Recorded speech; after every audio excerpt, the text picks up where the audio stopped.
All right, ladies and gentlemen, welcome back to the Ben Stewart Podcast. So excited to have you all here today. Got a really amazing and very unique show for all of you. Today we have with us Robert Forte. He is an author, a psychedelic scholar focusing on the history of psychedelics and surrounding human behavior, spanning the ancient to the modern relationship that we have with psychedelic plants and how they've impacted human consciousness. Robert's academic prowess is really impressive, especially to me, somebody who has been diving into this for quite some time. Beginning as a student in psychology, sociology, political science, and religion at Boston University, Dartmouth College, Bates College, Columbia University, finally receiving a BA honors in psychology at the University of California, Santa Cruz in 1981. He interned with Stan Grof at Esalen. He got to know, learn, and work closely with Gordon Wasson, Albert Hofmann, Frank Barron, Timothy Leary, Mircea Eliade, Houston Smith, Sasha Shulgin, Ralph Metzner, Claudio Naranjo, and many, many others. I've personally met this man, had a great time with him, some amazing conversations, but none as amazing as the one we're about to get into. So stick around on the Ben Stewart Podcast.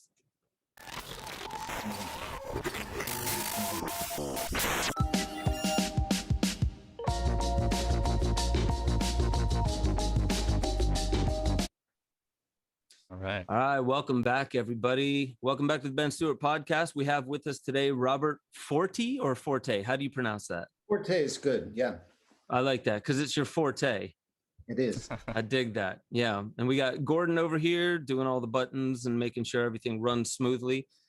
Super excited. Very honored to have you on the show. I know we met. I'll just give a brief story of how we met. Took a long road trip. Many of you who have been watching this show, you know that I did a few of my podcasts while on the road and drove from Nashville all the way out to California, up the coast, stayed for maybe 8-9 days with Foster and Kimberly Gamble of the Thrive Films. And they had a get together with a nice crew, quite a few people in their house. And I was in one of the rooms basically watching my twins and trying to quarantine them from terrorizing the whole house. And my wife walks in and says, there's somebody out here who'd like to meet you. And I come walking out and I'm introduced to you, Robert, not knowing who you were yet. And within a few seconds of you introducing yourself, I highlighted that I've known about you. We actually communicated a few years back and wanted to connect. And now we're here. So I'm super glad. There's a bunch of questions that have been brewing since the last time we hung out and talked over at Foster and Kimberly's house. And yeah, man, just want to say quite an honor, because the psychedelic history, we've gotten into it on this podcast before, and I think this is probably going to be the most unique one in that realm. So appreciate your time. Well, thank you, Ben. The feeling is mutual. It was really great to connect with you up there at Foster and Kimberly's. I'm not a real student of your work, but over the last couple of weeks, I've been catching up a little bit. And it's an honor for me, really, and an opportunity and a challenge to express my point of view about this subject that delights and fascinates us so much, and for good reason. It's one of the most exciting and important topics in the history of religion, and particularly now that we're seeing this psychedelic renaissance. So I'm really looking forward to sitting down here with you. And Gordon, it's a pleasure to meet you, and I appreciate all your technical help in putting this together. So yeah, likewise. one thing I'm excited. When you gave my bio, you forgot to mention my graduate work. Mm-hmm. After the University of California and after Esalen, I had become very interested in psychedelics. And I wanted to go to the very best graduate school I could, the most prestigious, to really learn about the history of religion and learn the methodology. So I went on to, it was a great privilege in my life to go on and study there at the Divinity School of the University of Chicago with Mircea Eliade and Wendy Donner and several other people that have helped articulate this phenomena of the history of religion, of which psychedelics are a small and important part. So that's such an interesting way to put it, because when I speak with people about psychedelics in general, there's a lot to it. There's the history of it. There's the study of consciousness. There's also the study of it with, as you say, with religion, and a better understanding of how the two make sense of one another. And I really like that aspect of your work. Would you say that's probably the primary focus that turned you on when you got into it? Was that the initial thing that launched you into really focusing on psychedelics? Was the history of it and kind of the human behavior around it, and the mystical aspect that seems to consistently be evoked, even though nowadays we're talking a lot more about like neurochemicals and the brain chemistry, and how this could be medicine, and microdosing to adjust if you have anxiety and depression. There's so many more conversations now that is kind of washing out some of the religious aspect of it. Is that what launched you into this study? Yes, it is. I mean, I was I'm 64 years old, so I was a young teenager as the 60s were getting going. And but I was a natural mystic from the time I was a young child. I had a spontaneous mystical experience in nature when I was about 11 or 12 years old that changed my perception of the world. And then psychedelic drugs kind of flooded into our society. And I was interested in them, but not as someone that wanted to take them. I was kind of frightened by them, but it was hard not to pay attention to what was going on. But it wasn't until about my third year of college, when I was, after I'd learned a little bit about meditation, and I wanted to understand, how did ancient people come up with meditation, these simple and profound technologies and cosmologies and worldviews? How did they come up with this stuff? And so I began to study the history of religion, and I learned that psychedelic drugs played a role in the very dawning of religion in human history. And so that really fascinated me, and a light went off, and I just dove right in. And I realized that my previous years, where I had come to regard psychedelic drugs as kind of trivial and recreational, and I hadn't really seen anybody benefit from them very much. So that conversation, that lecture that my professor at Columbia shared with us, that the Soma of the ancient Rig Veda, the oldest body of writings in Indian religion, was probably a mushroom. And he mentioned Gordon Wasson's name, and I just went, whoa. So I was a very thirsty scholar, I like to say, and I started to read and just dove in, and that's where it happened. But even, I wanted to say this, even within the history of religion, there are so many different ways to go with the phenomena of religion. I mean, we can talk about mysticism, we can talk about the experience, we can talk about the esoteric realm of religion, but there's also the psychology of religion and the history of religion, and religion's role in politics and in literature. And so psychedelic drugs are a microcosm of this. And again, we could go in any number of directions here. We can talk about the mystical aspects, the experiences of it. We can talk about the political forces behind them. How do drugs serve or undermine political structures?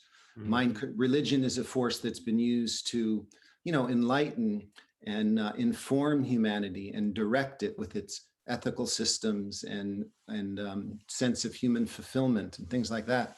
But it's also a force that's used to control populations and subjugate them and offer rationales for political activity. And so these are all, again, part of psychedelics. And I know your work covers a lot of these realms, so you could go anywhere here. Yeah, for sure. So I guess first thing that comes up for me is it makes perfect sense to me that psychedelics are such a fundamental catalyst for religions, just about all of them.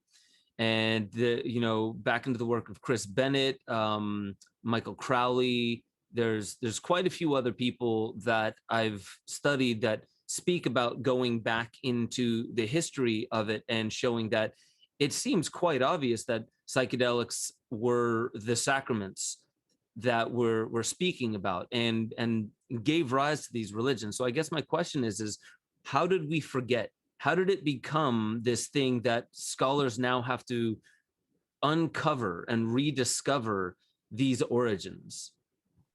Well, that's a huge and interesting question, and there are probably many different answers, and we'd have to focus on a particular example.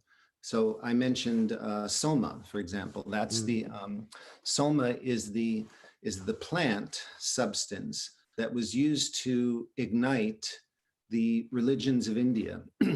There were thousands of years ago, 3,000-4,000 years ago, Indian sages would go out and collect a plant they identified as soma, that Gordon Wasson identified as Amanita muscaria mushroom. The scholarly community is by no means unanimous in agreeing with that interpretation.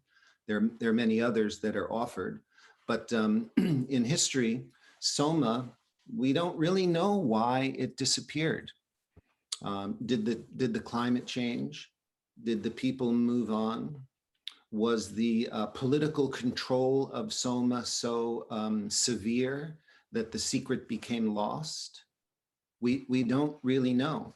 In some cases, the use of plants were clearly forbidden by a priestly class or by political structures. So, for example, the 2,000 years of Christian history as so-called Christianity began to take over Europe. Any competing religious culture was eliminated. We know about the Inquisition and the witch burning. So anybody that deemed to practice some other form of religion was burned at the stake or so on. So there's that. In other cultures, indigenous cultures, the use of these plants is more or less continuous. In South America, for example, with ayahuasca and a number of the other ones, those uses have continued. So it's a big question, and whichever way you really want to go, these are research projects for people. For sure, and even in like the history of India, so there's so much nuance to it, because my question would be, well, was it the Aryan invasion? Because soma existed beforehand, and there's some people who discount that there was ever an invasion. There were Aryans living in India prior to that time, and that there was some kind of an upset at a certain point in history. I guess the question specifically about that is because it almost seems that when a new religion comes in, or let's say when an older religion turns into some kind of sanctioned authoritative structure, that these things that would have been like, possibly accessible to, maybe not anyone, but around there, like if you were to have known what the plant was, and you said that potentially soma, whatever that plant was, would have been illegal, that power structures may have come in and wanted to keep those resources for themselves as prized resources, sacraments that only we have, connections with the gods, because a lot of, the ancient kings and pharaohs would claim that as being their source of authority, is having the divine connection with God. So that was kind of where that question came in. And also, I mean, you're definitely right. It's super nuanced, because then you go to the Eleusinian mysteries that lasted, what, 2,000 years? Yes. And how did that disappear? Well, see, that's another example, and we're bringing up the subject here of secrecy and control, and Eleusis is one of the most interesting examples, because here is a culture that went on. Many people consider it the longest continuous use of a practice of a mystery religion involving a sacrament, an entheogen. It went on for 2,000 or so years. The beginnings are unclear. And people were forbidden to even talk about what went on during that sacred night of the vision. Right. And so awesome was the vision that almost nobody for this long period ever even spoke it. And so this is something, like as you mentioned, maybe this is because the priestly class was controlling it for their own power. That's one set of reasons for secrecy. Another set of reasons for secrecy may be to keep something from becoming profaned. There's, like, for example, there's a body of writings, I'm sure you know, in India, the Upanishads. Okay, now the Upanishads are mystical teachings. And what Upanishad means in Sanskrit is something like to sit near. So it means that you sit near your teacher, and he imparts this message to you at that time, and only for you at that time, because that information about, I'm just taking an example, the oneness of life, that may be useful for one person at one time, but not so useful for another person at another time. You'll see this in different peyote sects and places. So the secrecy may have a positive aspect in that it's preserving the sacredness and preventing abuse of the sacrament. It may also have a political kind of a negative, control oriented. So, we got to look at these things specifically and individually. I'm curious about, with the Eleusinian mysteries, is it true that only women were allowed to be the priests that gave the sacrament in Greece? Or was it women and men were allowed? To actually administer it? Right. Because I know I'm trying to remember in Brian Rescue's book, Immortality Key, I think he talked about this. And I'm just trying to wonder if as you see more of the male and the patriarchal element of Christianity changed more towards that, a patriarch and male priest class, if there's any correlation between, as more of the Mother Magdalene and the feminine elements was taken out of those teachings, that was all sort of part of it. I mean, I don't know if there is any strong direct connection, but it seems like as you see this shifting period and the Roman Catholic Church start to rise and gain more and more power geopolitically, you also see these Gnostic and these ancient teachings be more and more diminished, and this idea of only finding spirituality or connection to God through a church or an institution or a certain figurehead. And this is the whole thing, is this was a direct connection. And I think that certain people would be intimidated or see that as a threat to their, more structured institution. Well, the first part of your question is a specific detail that I don't know right now if that's true, if that only women were allowed to administer it. I do know that the scholars that are experts on this, that one of the things that distinguished Eleusis from the other several mystery cults of that time is that they were not only open for everyone, women, slaves. Once you were 13 or 14 years old, you were actually required to become an initiate of the cult. And and as long as you hadn't killed anybody, that was the only stipulation. And so, you know, women were allowed, and that was a big thing because in spite of the goddesses and so on in the Greek pantheon, you know, women were just above slaves in terms of status. Right. And they were allowed and entitled and required actually to take part in the mysteries. That's interesting. So we're mentioning the immortality key, Brian Marescu. And I know that you had recently reached out to him. Is that right, Robert? Yeah, we've had a little bit of contact, Brian, and not as much as I would like just yet. I'd really love to have a conversation with him, but I'm extra delighted that to see his book, because he got the idea to do this research when he came upon this book here. Right. So he mentioned this book throughout his The Immortality Key, and this is really one of my most ambitious projects. So let's talk about this for just a second. In fact, we'll circle back around and get to. Oh, look, here's a letter. And just for the audience who will be listening on Spotify, it's the book "The Road to Eleusis." The Road to Eleusis. Eleusis. The Road to Eleusis was originally published. It's written by Gordon Wasson, and we'll come back to him, and Albert Hofmann, of course, the discoverer of LSD and psilocybin, and Carl Ruck, a distinguished professor of classics at Boston University, and Blaise Staples, who was the Greek scholar who translated the Homeric hymn. And so this book came out in 1978. Now, 1978 was an interesting time in psychedelic history because it was really at the tail end of, we talk about the 60s, but of course the 60s went on into the 70s. By 1978, psychedelic drugs had become sort of passé. They exploded into our society in the early 1960s, late 1950s, really reached a peak around the mid 70s. Lots of chaos and hysteria about them, and then their use sort of petered out.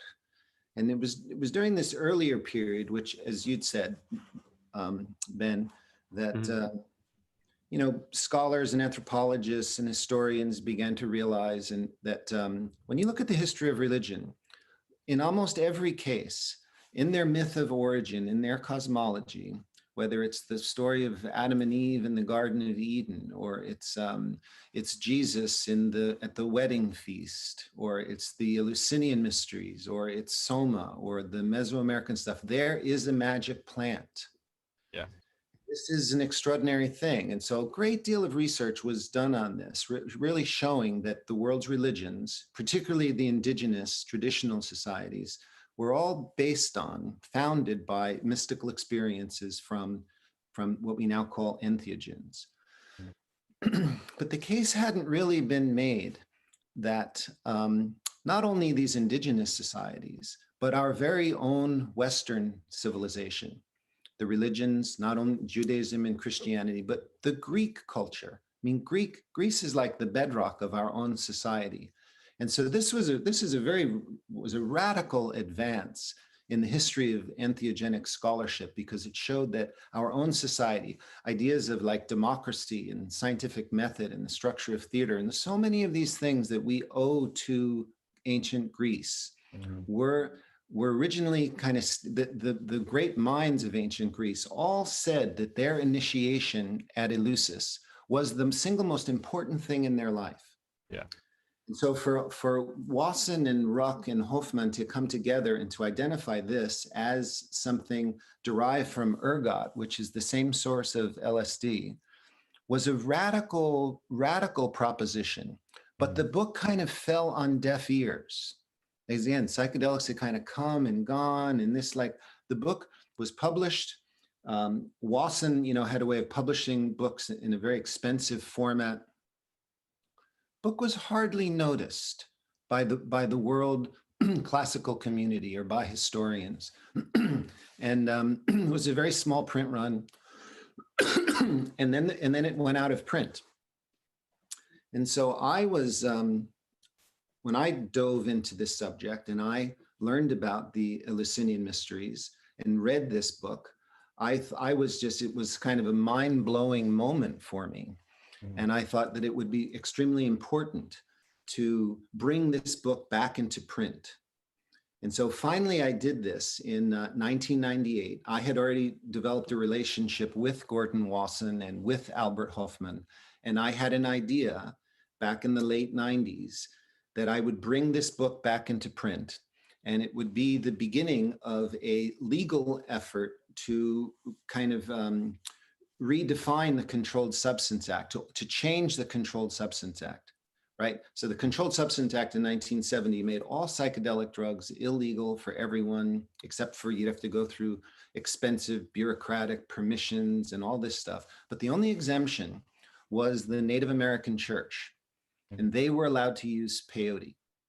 And there was an appeal in the mid-1970s by a group in New Mexico that said, well, look, if Native Americans can use peyote, then why can't we?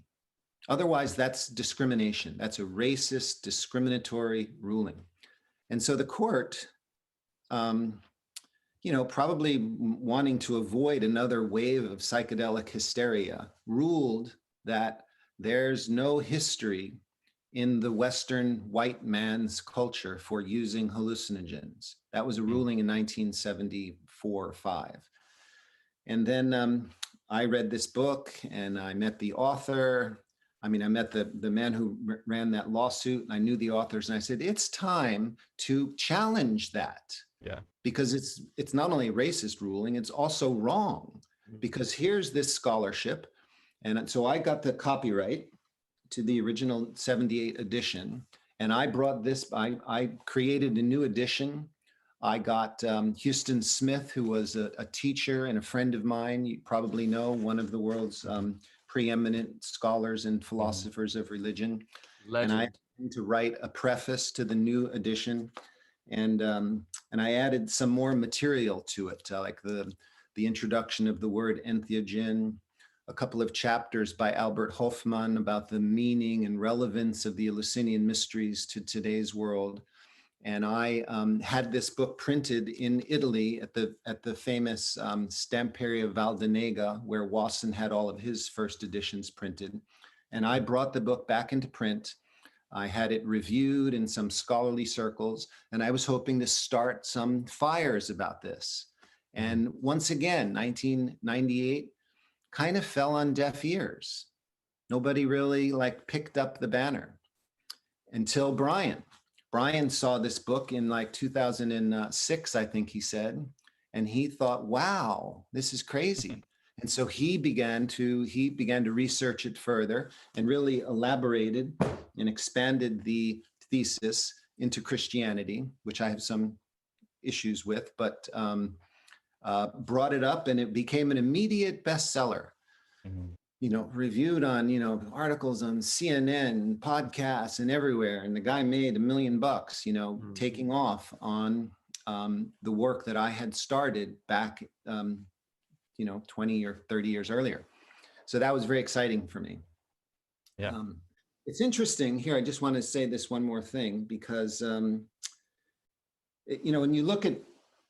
when you take Brian's book, the very first thing he says in it here is that the most influential religious historian of the 20th century, Houston Smith, calls these mysteries the best kept secret in history. And this book, The Road to Eleusis, is the best attempt to unlock it. So that's really interesting. And I have this issue with Mike Crowley too, who wrote that book, The Secret Drugs of Buddhism. These drugs may have been secret for a good reason. And I think we need to look very clearly and discuss why we are telling this secret. Why are we violating this ancient code of secrecy and putting these things out before the general public? I like to explore that one, but it's almost social validation, because if you know a secret that nobody else knows, if you keep it secret, nobody knows that you have that one secret that the majority of people don't have. It's almost too tantalizing, I would imagine, and I see what you're saying with that. Why exactly was it kept secret? Because I've read his book as well, and he was saying that, I forget the actual texts that he's speaking of, that are very specific when it comes to what substance you use and in what amount during what kind of practice, whether it be tantra, for meditations, gazing upon specific deities. Pretty interesting that he says, like, when these texts say specifically to use this plant, this at this setting, whatever, there is no fluff around that. There's no poetry, there's no hidden meanings. It's very specific in some of those writings. But then these writings for the longest time were only kept for the upper echelon of, like, let's say the high priests and priestesses of to this would be not sure if it was Tibetan Buddhism, but it was a sect within Buddhism that these writings were made specifically using psychedelics. So that is a good question. Why were they kept secret? And what does it mean? What does it mean to start bringing this out? Is it opening Pandora's box for people to start looking at their ancient history? And if what you're saying is right, and the discovery of the discovery, or I guess the understanding of the scientific method and play structure and all of these things potentially coming out of Eleusinian mysteries, were the Eleusinian mysteries the ones that where stories would come out about there being almost like Burning Man? You have the arts, you have some sports, some athletics, you have music, you have you hear stories of orgies. Was that it? No, I don't think so. No, I think those were other mystery cults. I guess those were Dionysian. So maybe I'm getting them mixed up. Yeah. Now, and also we have to take note that we're talking about a practice that extended for 2,000 years at least, more or less. Again, we don't really know the origin. So think about that, 2,000 years. And it's the same with when you look at the story of Soma in India. This is something that took place over a long period of time. There are a lot of different things going on. And so I think that scholars have this, sometimes make this mistake of what Whitehead, one of my favorite phrases, would call the fallacy of misplaced concreteness. And that this is a flowing event that went on for a long period of time. It wasn't always the same. Right. So, the Eleusinian mysteries may have incorporated more Dionysian aspects over time. There may have been more than one Soma. Scholars argue, I think Soma was the Amanita. No, it was the psilocybin. No, it was the cannabis. And my feeling is that it was probably all of those things at different times. If some archaeologist looks back at the 1960s and realizes, oh my God, there was of consciousness in the mid 20th century, and they had a sacrament that they used. Well, it wasn't one sacrament. There was lots of different sacraments used in a lot of different ways. And so I think that's an important point to keep in mind. I appreciate that. And there was one other thing, and I see you have a question there, Gordo. There's one other thing I wanted to mention, though, when you were saying that many of the people who came from the Eleusinian mysteries saying that the single most profound moment of their life came from an experience at that specific initiation festival, or whatever term you can put on that. That's exactly what Roland Griffiths talks about when he would administer psilocybin for people who haven't had the experience before, whether it was somebody terminal with cancer or somebody battling intractable depression. They would use that same phrase. It was the single most mystical or important experience of their life. So I think there's at least something, as these things change over time. 2,000 years, you're right. I mean, we're talking the history of the United States is a fraction of that, really. So that's a long time, and there is a lot of fluidity there, but there's got to also be some continuity. And I think there's something with that phrase right there, the single most important and influential moment of somebody's life often comes from something that, whether brought on by ingesting a psychedelic or having a moment where there's some kind of flood of it endogenously within you. Mm-hmm. There's something we can today potentially connect with that would put us in a very similar kind of themed experience that these old patriarchs experienced and matriarchs would have experienced back then. So that's another thing that I've often felt, and I've really appreciated your work because of looking at this, not just in a sense of like, flat academia, but the mystery and the mystery schools. And there's something specific about the mystery schools. Whereas if you get real serious with what is the mystery, it's the unexplainable, it's the unknowable. And well, go ahead. Well, not only is it unexplainable or unknowable, it's forbidden to be spoken about. See, this when we talk about comparing, say, Eleusis with Burning Man, for example, or the psychedelic renaissance, what's happening at Johns Hopkins, and my work was a part of helping that get started, and I love Roland. One of the things about Eleusis that's interesting is not only you were forbidden to say anything about it.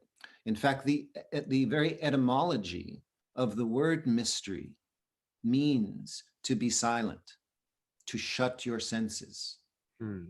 Again, is it because it's political control, or is it a legitimate and important effort to preserve the sacredness? Is it a methodological thing? Like I trained to administer LSD and other psychedelics with Stan Grof. And part of that method, I think they use this at Johns Hopkins too, is that you wear eye shades and you wear headphones, and you are not interacting with the outside world at all. It's a total inner experience. You shut your senses and you go within and you keep your mouth shut. Because if you're talking and looking around, you can dissipate the power of the process. That's one thing. The other thing about Eleusis in particular, and I don't know if this is true about Soma or the other long-running traditions, is that the initiates at Eleusis could go only once in their life. They didn't go back again and again and again. This was a one-time thing. You could go once, you'd have your mind blown, you would taste death, you would see it wasn't the end of life, it would completely change your worldview. You'd be introduced to supernatural beings, you would see the light, and then you had to go out and live your life. You couldn't go, organize a psychedelic conference or, make a living doing this or become a shaman, or that was a whole nother thing. So that's an important part of it too. That is very interesting because we definitely live in a highly commercialized world where we commodify things such as when you're at Burning Man having a mystical experience, you're also right next to somebody taking a selfie, and this is it's almost in some ways it's the attempt at being similar while also, I guess you could say, violating some very core principles of what those mysteries might have been. Not saying that Burning Man is trying to be those mysteries, but I appreciate what you're saying because one could often look at secrecy as only being used for a power grab. And it was John F. Kennedy that said, the very word secrecy is repugnant to a free and independent society. And this is obviously used differently. And he was talking about a very specific form of institutions being open with it. But I like the fact that you mentioned there that it could be methodological as well. There's something that you give away when you speak about your experience that also plants a seed inside other people's that may, put their expectations way up here or way out in left field, and it could influence somebody who the very next year would go in and have that experience. Yeah. No, it's crazy interesting that you would mention JFK, because maybe in this podcast, or if we're good, we may have to do another one. You know, JFK's relationship to, I mean, the whole JFK assassination, but his relationship to psychedelics, his psychedelic experience. But on this point, that the very word secrecy is repugnant, Houston Smith, who's one of the wisest and most wonderful people that I've ever had the pleasure to work with, one of his statements is, you know, mysticism is not democratic, it's hierarchical. And you can see this, again, looking at different spiritual traditions. Like one that I'm very familiar with is the Buddhist Vipassana meditation. And, you know, like in our culture, our kind of 60s inspired psychedelic new age culture, we're so interested in experiences and experience. Oh, I took acid, I had this experience. But if you look at the Buddhist methodology, you know, having mystical experiences are considered corruptions. Like you kind of ignore them. And this is a topic I've devoted some considerable time with. In my first book, maybe we'll talk about that, I conducted a conversation with one of my meditation teachers about this, Jack Kornfield, because you know, one of the things that keeps us bound to our ordinary reality is our attachment and our grasping, and so he gives someone a mystical experience before they've kind of had a handle on this nature of desire and attachment and impermanence. And they have a mystical experience, and suddenly, you know, they think they're enlightened, right? And it causes what I'm noticing more and more these days. I call it psychedelic inflation disorder, and it's widespread. Is that people have kind of missed the point, and their insight and their spiritual practice has actually been corrupted by premature glimpses of the transcendental. And you know, Houston Smith again says this. And, you know, if he were here today, I knew Houston very well, and I had to kind of convince him to write this preface to The Road to Eleusis, because he didn't want to be seen as advocating psychedelic drugs. And so, you know, one of the challenges of our podcast here and the conversations we've had before is that on the one hand, I'm very, very enthusiastic and deeply appreciative of the mystical power and importance of psychedelics, but I'm kind of appalled by the popularizing of them and the profaning of them, and people running to take them before they have their earth base down. You know, they're launching off and they're being distracted and trivializing these profound things. So, you know, Houston made this point very clearly, where he says, you know, he said this back in the early 1970s, or maybe it was even the 60s, where he said, look, the similarity, let's see, what's the exact quote? We know that psychedelic drugs can cause religious experience, can occasion religious experience, but religious experience is not the point. It's the religious life. And he says psychedelic drugs abort a quest as readily, perhaps more readily than they further it. So I want to see that perspective woven in more into the conversation. And if and when, you know, Brian and I pick this thing up, it's like, you know, well, what about that? Houston, there was a reason for these things to be secret. Houston has said this again and again. And let's just not throw this out there, because it ends up countering what we really want to do.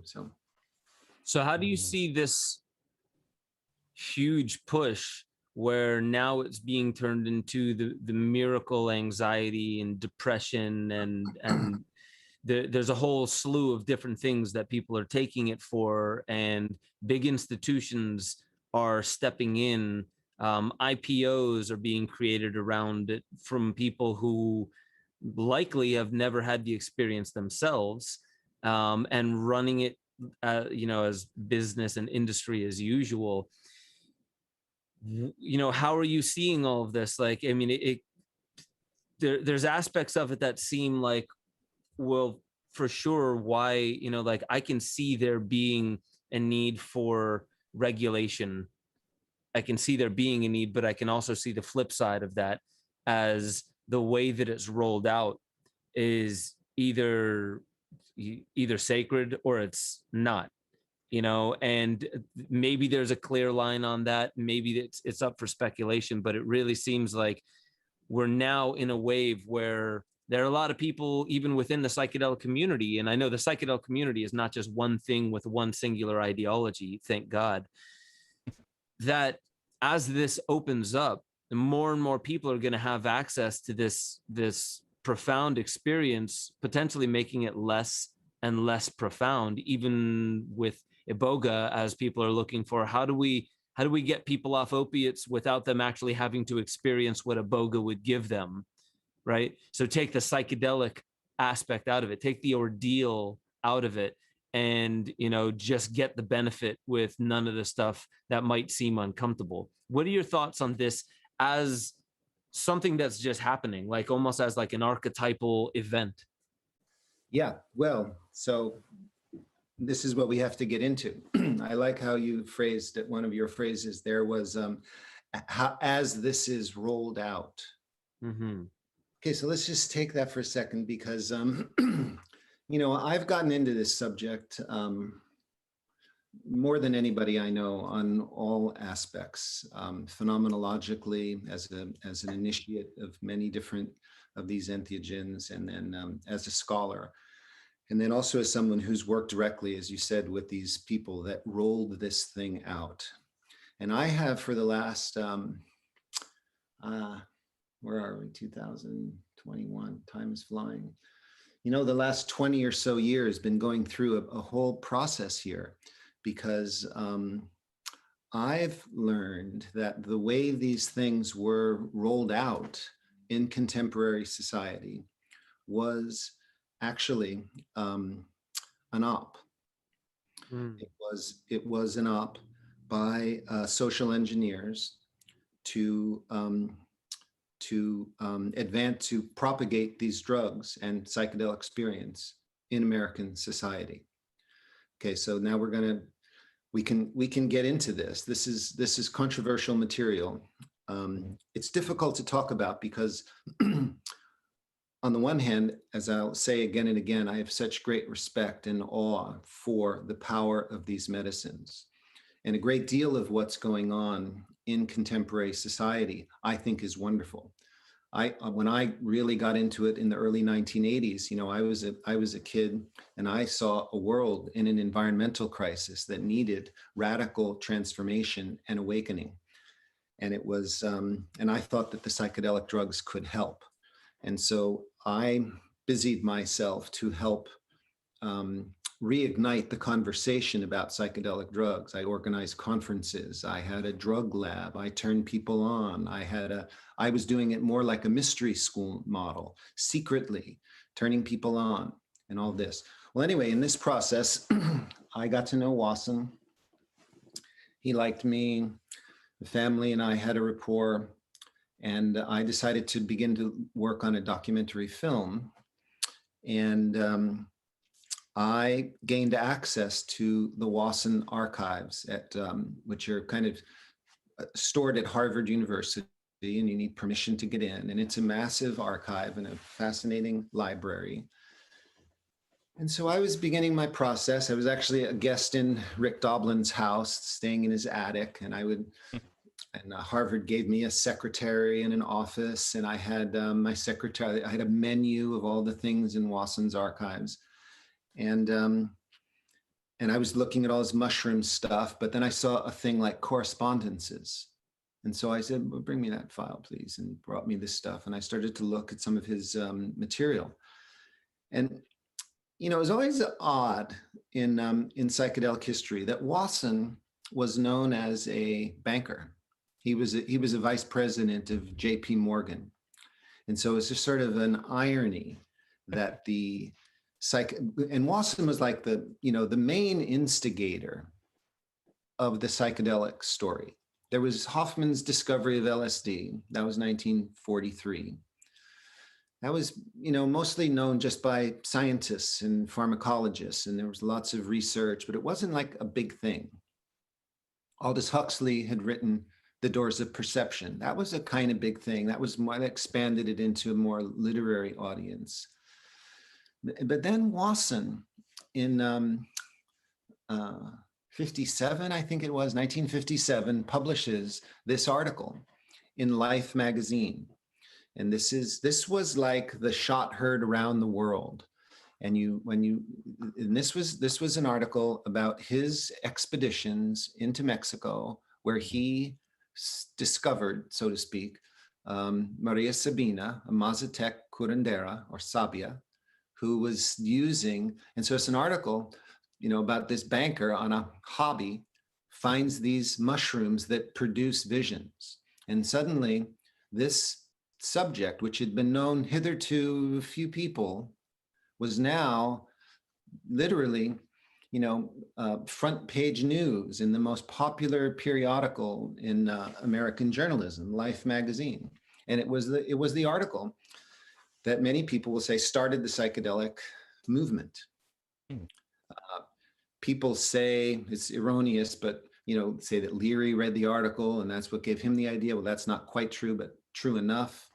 And well, that article, written by a Wall Street banker, was actually funded.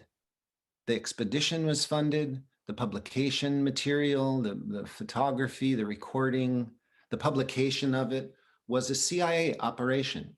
Wow. It was MK Ultra subproject number 58.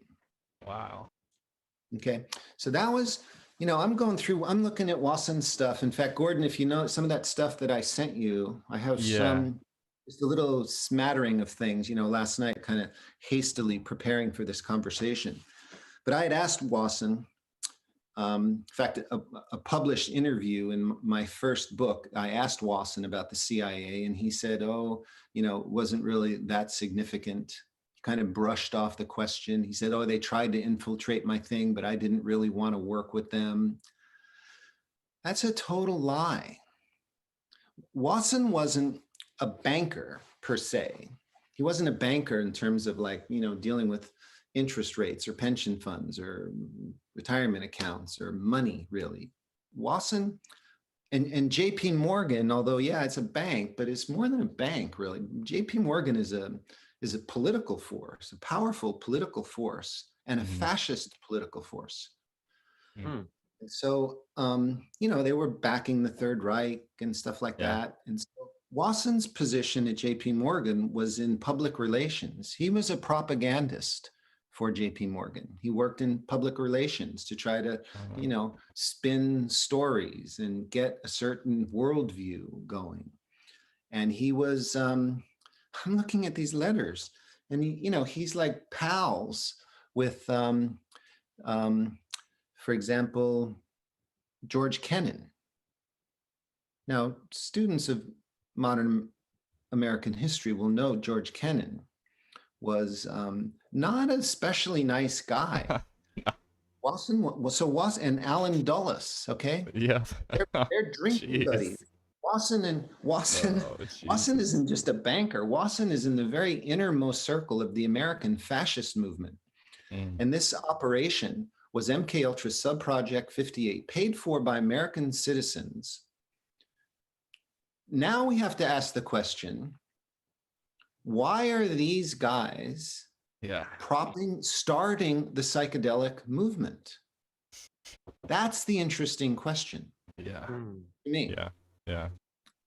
Now, Wasson had long died, and a growing number of scholars are becoming interested in this question, partly because I'm starting to speak out more, and I have a lot of correspondence, and we're looking at this and wondering, and why would they do this? What's really behind? What are the political forces behind the start of the psychedelic movement?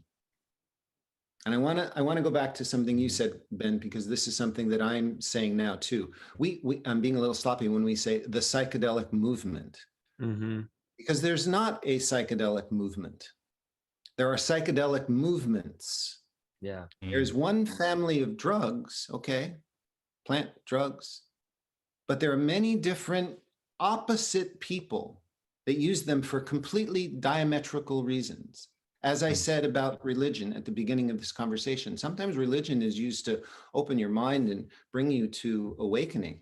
But sometimes religion is to control your mind and lead you over there to the tax collector, right?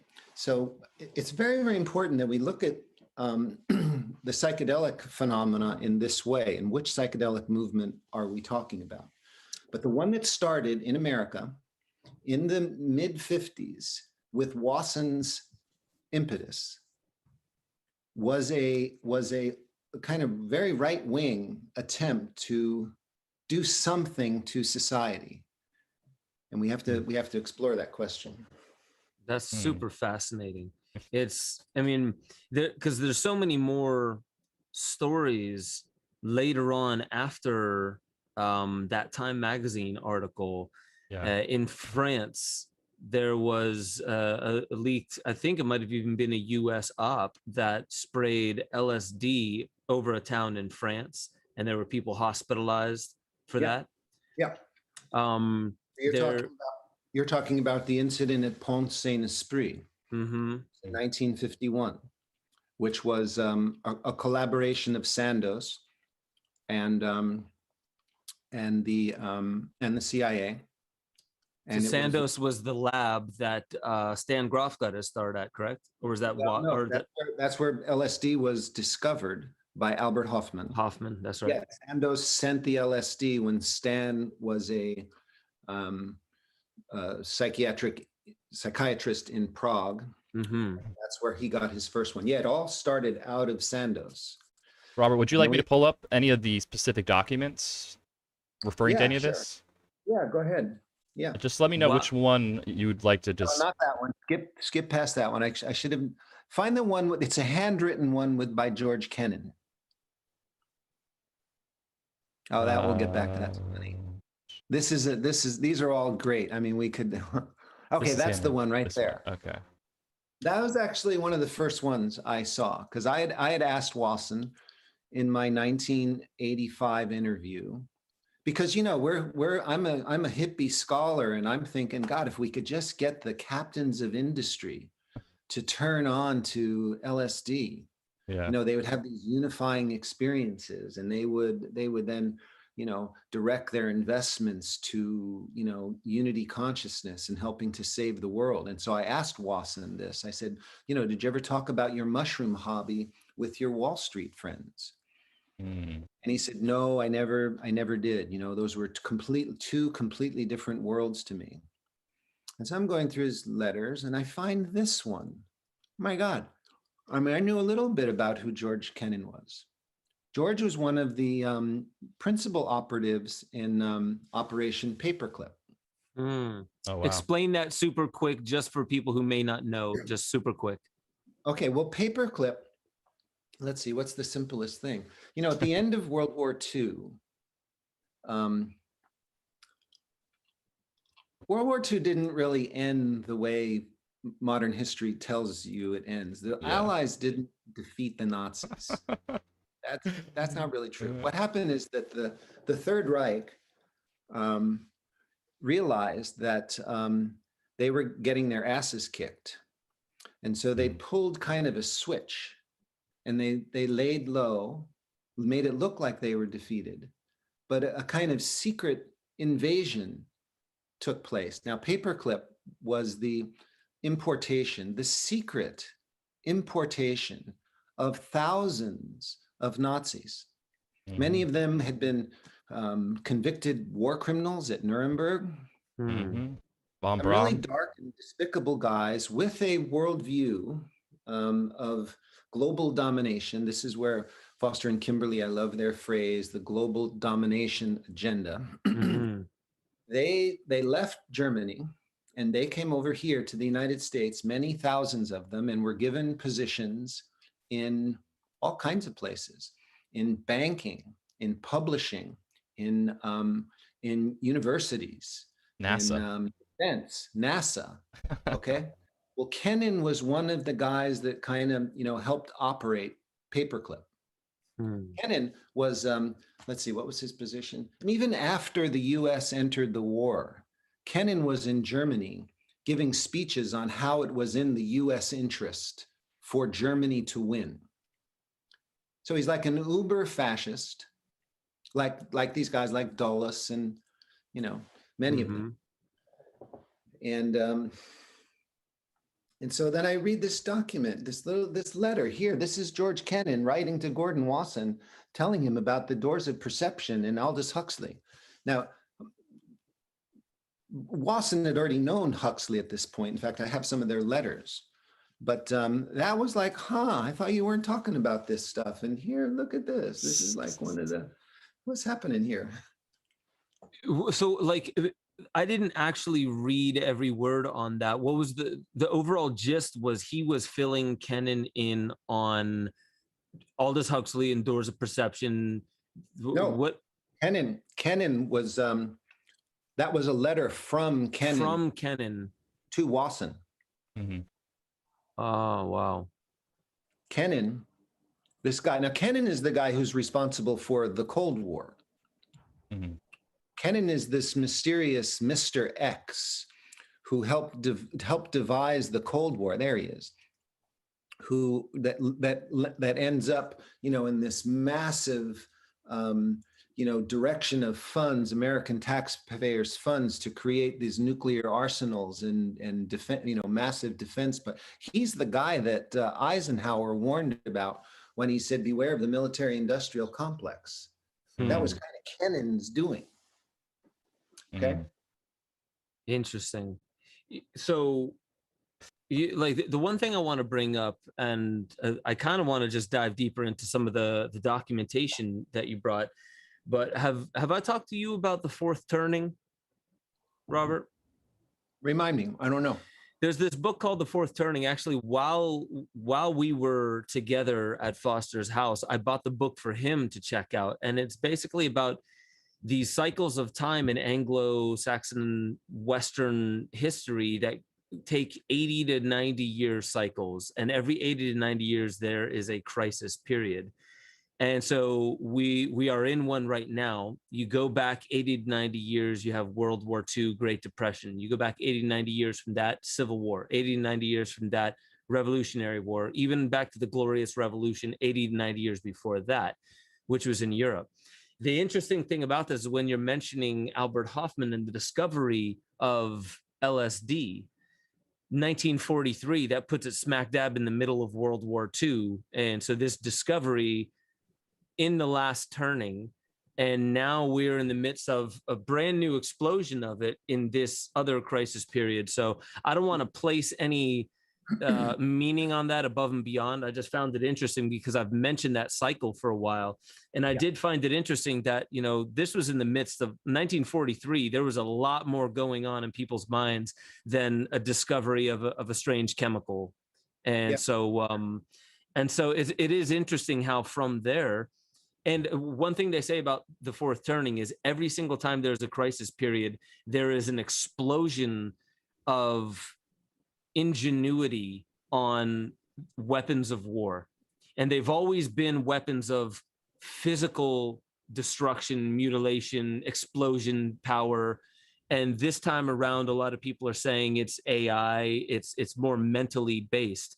And I've always felt there's such a connection between even the book Cybernetics and where we've been heading with technology ever since I mean, I think that was 1946, that book came out, Licklighter.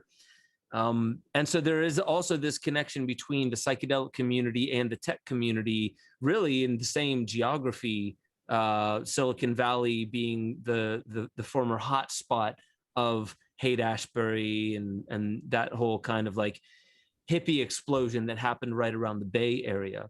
And I know that Timothy Leary, by the end of his career, he was talking a lot more about machine learning, and possibly not as much. And I don't know how much you know about that. I know you know Tim, but him getting into talking about AI and machine learning, the connections between this kind of, it at least adds a little bit of credence to what you're talking about as far as like, why was this thing funded so well? How did it reach Time magazine? You know, how many people try to get on the cover of Time magazine, and then all of a sudden there's this, oh, look at this look at this guy, went down to Mexico, had this experience. Like that doesn't just happen out of mistake. Like Well, we ran it.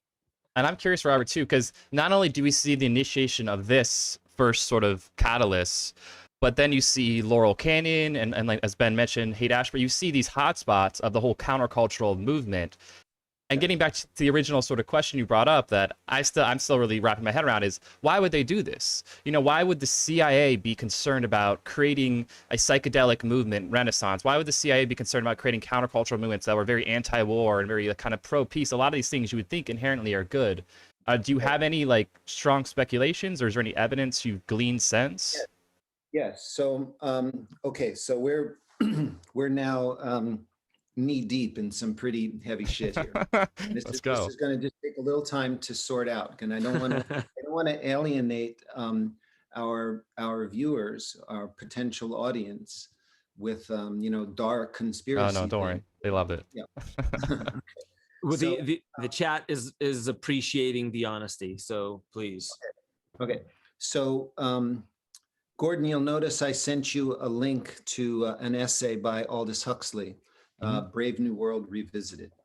I can pull that up. I'm going to answer your question. Why do I think these social engineers administered psychedelic drugs en masse to our society? And why are they administering them now? And the answer is in Huxley. And you guys know this, that there's there's this thing about these social engineers is that they like to show their hands. They like they make it very clear what they're doing. We just have to have the code and the courage to be able to see it. So Huxley, Aldous Huxley, wrote in the late 1930s his most popular novel, Brave New World.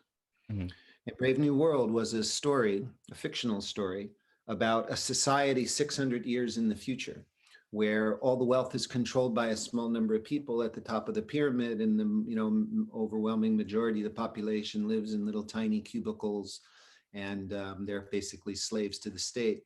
But nobody does. There's no political action to address this. Why not?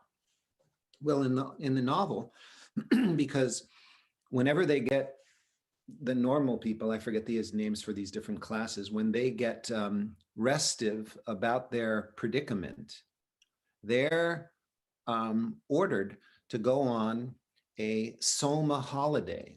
Now, this is not the same Soma that we talked about in ancient India. This is a Soma that is like a quasi psychedelic drug. And it's a drug that makes you feel like everything is okay, like MDMA, even when everything is not okay. And so these citizens in Huxley's Brave New World would go on their weekends to Soma holidays. They would take this drug. They would fuck their brains out, not establish relationships, but have just like, wanton, random sexual experience, right? Yeah. Hedonistic, non-intimate sex and drugs. And then they go, now who wants to have a revolution when you go back after your weekend and now you just fucked your brains out and you've tripped your brains out, and who wants to have a revolution at that point? So that's the thing. Now, Herbert Marcuse offers, who's another important, interesting character.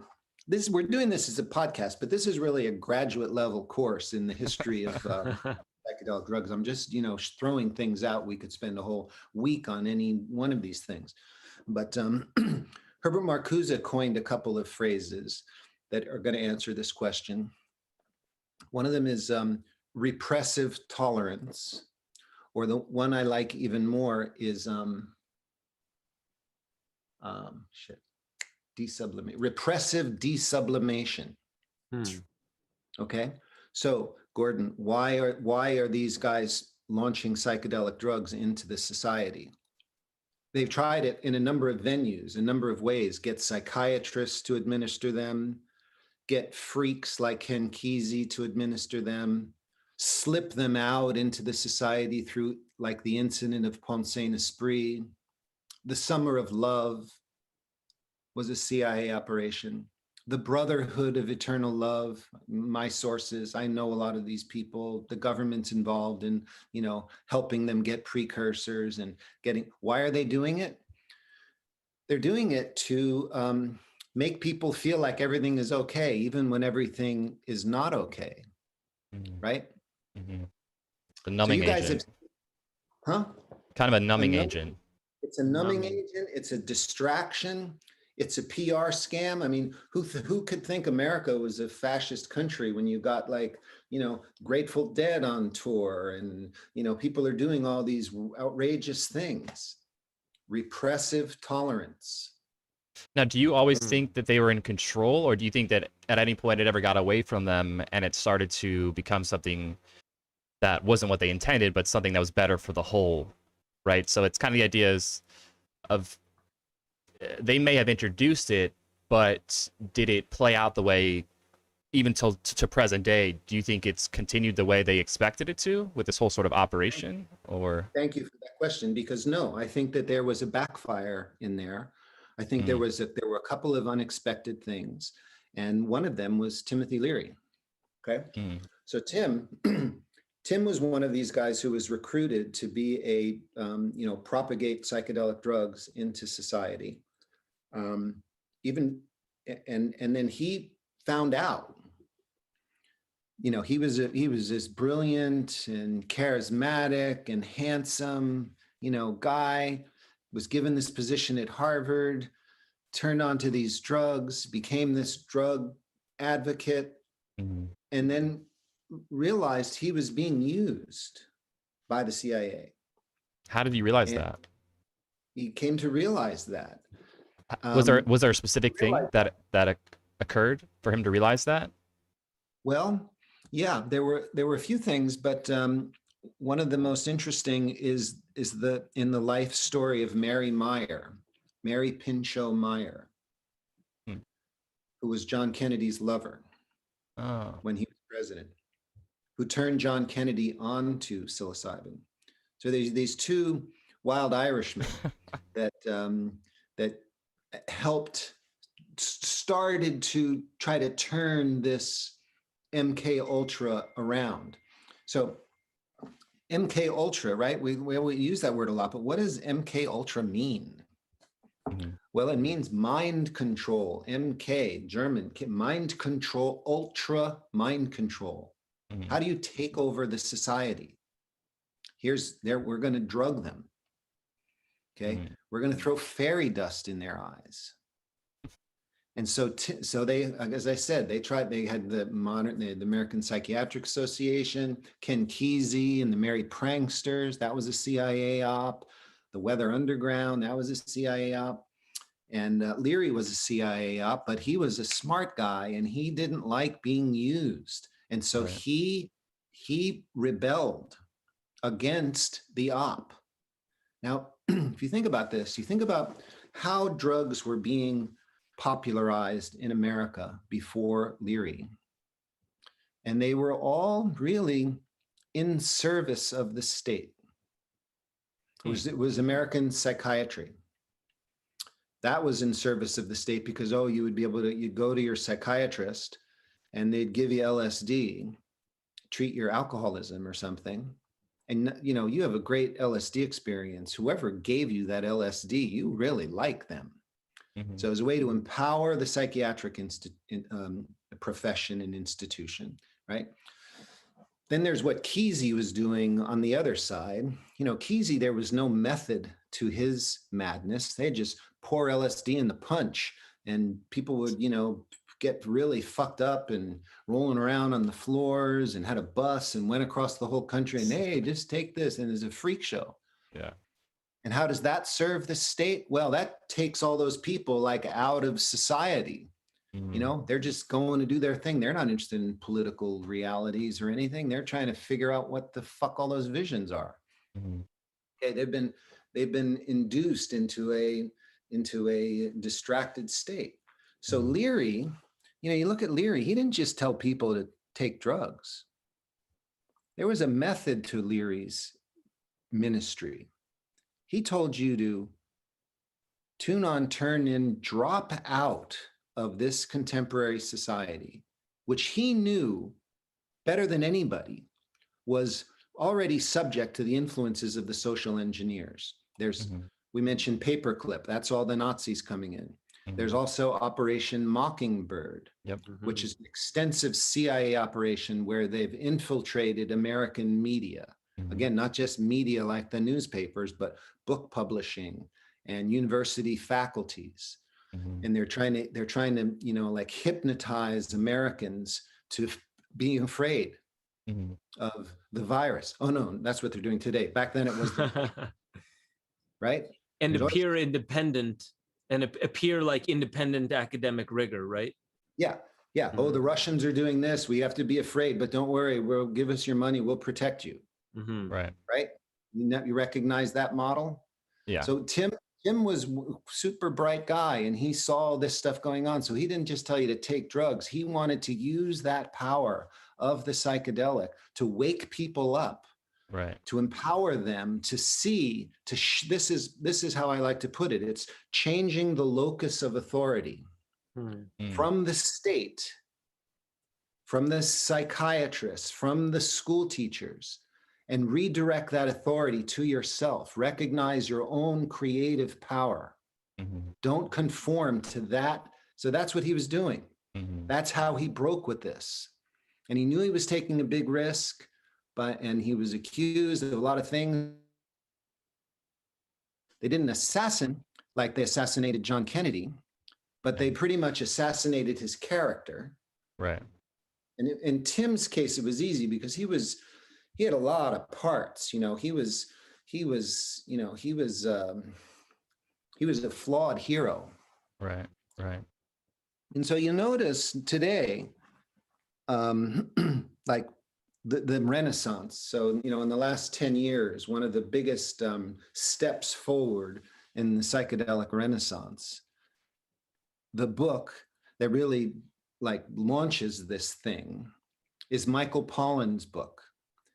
So you can see this really clearly. In fact, Gordon, I sent you a clip, a newspaper article that has handwriting in the margins. Pull it up here. See if you can bring that one up. Yeah, that one. Okay, I love this. This is what I'm talking about. Can we make that larger? Can our viewers see it? Yeah, they can see it pretty good, but let me see if I can zoom here. Okay, I forget the actual date of this. 94 maybe. 92, it says. It looks down there. Okay, 92. And you see in here where it says they're talking about this. Okay, yay, the FDA. We're finally going to improve, and yay, Rick Doblin. He's a Mossad agent. We're gonna bring LSD back. And there was great potential, but then Timothy Leary, the former Harvard professor, blew it for everyone. Right? That's the narrative you hear in the new Renaissance. Rick Doblin says that, psychedelic drugs were coming along. Everything was great until Tim Leary came along. Michael Pollan's book. Anytime he gets a chance, he takes a shit on Tim. There's that book by Robert Greenfield. Tim Leary, oh man, he's just a wasted, fucked up guy, and he ruined this thing for everybody. Okay, now go back to that article. Is it on there? Okay. Yeah, right. So Timothy, this is Tim Leary. I'm proud to have killed government authorized research. See, this is the two different psychedelic movements. Here's the one psychedelic movement. We're going to control your mind. We're going to get you to think that the government and the FDA and the psychiatrists and Johns Hopkins, that we're the good guys and these drugs are safe if you just do them with us. And here's the other psychedelic movement where, no, we're the people and we're going to take charge of our own spirituality and our own consciousness, and we know what you're up to. So interesting. You know, there is so much there, but there's one thing that's been on the forefront of my mind since you mentioned it, and it was JFK and how he was turned on. Yeah. And I know this could be like a huge discussion, but I want to know what you've come across as far as his involvement with this. Where did it go? What What was his experience like? Did he talk about it? Were there any, communications that he had with anybody about that specific experience for him? You said he was turned on to psilocybin by Mary Pinchot. What was it? Meyer. Yeah. Okay. Well, let me alert our audience to a book that I don't have in my library all burned, but the book is called Mary's Mosaic. I can pull it up. By Peter Janey, who has become my very close friend, and I think just one of the most courageous, and it's one of the most important books, I think, in the modern psychedelic movement. Now, Tim Leary, in his autobiography, Flashback, mentions this, that was published in 1983, too. And he says that while he's still at Harvard, one day he looks up and there's this beautiful woman at his door. And she says, I've come to learn how to administer LSD. And Tim says, well, that's tricky business. And she says, I've got friends who are very powerful people in Washington, and I want to turn them on. And he says, well, just send those powerful men here and we'll do it here. And she says, out of the question. These are very visible people. And if you want, we've heard you say that LSD could bring about world peace. And so if you want to do this, through me. So Tim is charmed, and he hangs out with her, few meetings, gives her psilocybin. And then 6 or so, 8 months later, JFK is assassinated. And another several months after that, she's assassinated. And I was very fascinated. And then it comes out that she was JFK's lover. And so it was like a dangling thread in my looking at all of this stuff. And then in whatever that book came out, Mary's Mosaic, I picked it up and I read it cover to cover, practically in one day. Got a wicked sunburn sitting out here on the cliffs. I just couldn't put it down. And it goes into the whole thing and who Mary Meyer was and who she was married to and who her connection was. She's right in the very inner circle of the whole Washington, D.C. press corps. I don't know exactly the details, but let's see, her sister was married to Ben Bradley, the Washington Post. Her former husband, Cord Meyer, was one of the main instigators of Operation Paperclip. She was right there in the heart of the movement. She knew JFK since they were in high school. Yeah. And then they became not just lovers, but, because JFK had lots of lovers. He had a strange sexual life, but she was his confidant and like his best friend. Okay. And so, to look at JFK's administration, he was elected to the presidency. He was a Cold War guy. He was his father's son. Joseph Kennedy was a fucking Nazi supporter. These were not great guys. Cold War, big military, we're gonna beat them, rah, rah, rah. And JFK gets into the presidency and he starts to wake up. He starts to taste his own power. And so it's in, I think, 1960, early 1963, when Mary went to see Leary and then went back and gave psilocybin to JFK.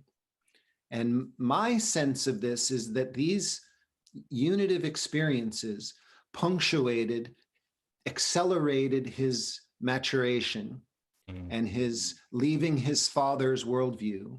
Yeah. And inspiring him to really become a world leader. Yeah. And I urge, our viewers to go on YouTube and listen to JFK's, it's called The Peace Speech. Yeah. June 11th. You heard of it, Gordon? Yeah. I love it. It's an amazing speech. It's considered by a lot of people the most important speech ever given by an American president. in which he says, unlike all the other speeches that are written by speechwriters and vetted by the CIA, Kennedy just wrote this one and delivers it to the graduating class at American University in Washington, D.C. on June 11th, 1963, where he announces this pivot, and that there he is. I feel like crying, and I get it brought me to tears when I first heard it. Yeah. So you listen to this speech, and here he is. This is like a guy that hasn't quite come down from his psilocybin yet. He starts off with this great joke, and he basically telling you that we're changing everything here. Again, he's talking to a Cold War induced audience. If we fear the Russians. Kennedy is telling you in this speech that I've been misled by my CIA, and Khrushchev has been misled by his intelligence. We don't hate each other. We're ending the Cold War. Yeah. We are stopping nuclear testing. We are going to do a joint space project. We are going to initiate a whole new humanity. Yep. You listen to the language that he uses, and we're going to end the Vietnam War. Mm-hmm. And this was, I believe, kind of punctuated and kind of inspired by his psychedelic experiences. Now, I ran this theory by Robert Kennedy a few weeks ago. I had dinner with him, and he was, he knows all about this, and he thought, well, he was already moving in that direction. We didn't really get into it. There were other people around, but so maybe my language is a little strong when I say this punctuated it, but it was certainly contemporary with the time that he had his psychedelic experiences with Mary. And then just a few months after that speech, he's murdered. Yeah. Are you familiar with David Talbot's book, The Devil's Chessboard? Yes, of course. That's another one that I've recently come across, and both these books have completely opened my eyes. This one really dives into especially Alan Dulles and everything he was doing with it. I mean, he's fired and he continues to run the CIA. It's mind-blowing, but you're spot on. I mean, you saw how many enemies he was creating at this point, from deep state officials to Cold War, hardcore types, but it's deeply saddening. I would have loved to see what he could have done if he had more time with this new paradigm. Well, yeah. So in putting this material out, I don't want it to be deeply saddening. I want it to be deeply awakening. Yeah. Right. Because it can be. I've fallen into depression, for periods of time, realizing what we're up against. And I want to read the book that you're talking about, The Fourth Turning, Ben. But it's funny. I am on the Fourth Turning Wikipedia. Not that I enjoy Wikipedia all that much, and I was looking up when did the awakening, because it like after a crisis period, there's a high, and they all last 15 to 25 years roughly. When did the high start? Which is right after a crisis. That right after a high, there's an awakening. Right after the awakening, there's an unraveling, which started right around my birthday, in 1982. But as I'm looking on the Wikipedia page, it says, according to the authors, the most recent first turning in the U.S. was the post-World War II American high, beginning in 1946 and ending with the assassination of John F. Kennedy on November 22nd, 1963. And so it's just funny, as you're mentioning back to the Fourth Turning, there are these instigating moments that seem to punctuate the leaving of one phase and the entering of another one. Yeah. Okay. So this is, again, when we talk about, kind of sociology and political history like this, it's a different kind of knowing than with chemistry and biology, because things aren't quite as certain, but this takes research and conversation. So let's also look at right when JFK is murdered in November, I was just 6 or 7 years old. I remember it, but I was a little kid. But it was a heavy time. We loved that president. Yeah. I'm from Boston. He was from Boston. We just he was dashing and charismatic and funny and spontaneous and real. And suddenly he's dead. And So then what happens? And there's a whole somber mood, not just me, my family, but the whole culture. Like, what the fuck? Yeah. Somber. Then what happens? In January 1964? Dr. King, his brother. Oh, coup in Saigon. No, the Beatles. Oh, Lennon. The 60s start. And the changes, all you need is love. You know, all this stuff starts happening. The drugs start getting pumped in. The psychedelic, there's chaos in America, and the drugs are thrown into it. Wow. Yeah. And so again, this relationship between crisis and shifting of consciousness, opportunity, this starts to happen again. So there's, the Vietnam War is going on, and people are tripping out, and there's a kind of meme that is circulated in this new renaissance that the psychedelic drugs help to, catapult the anti-war movement. That's not true at all. What the psychedelic drugs did was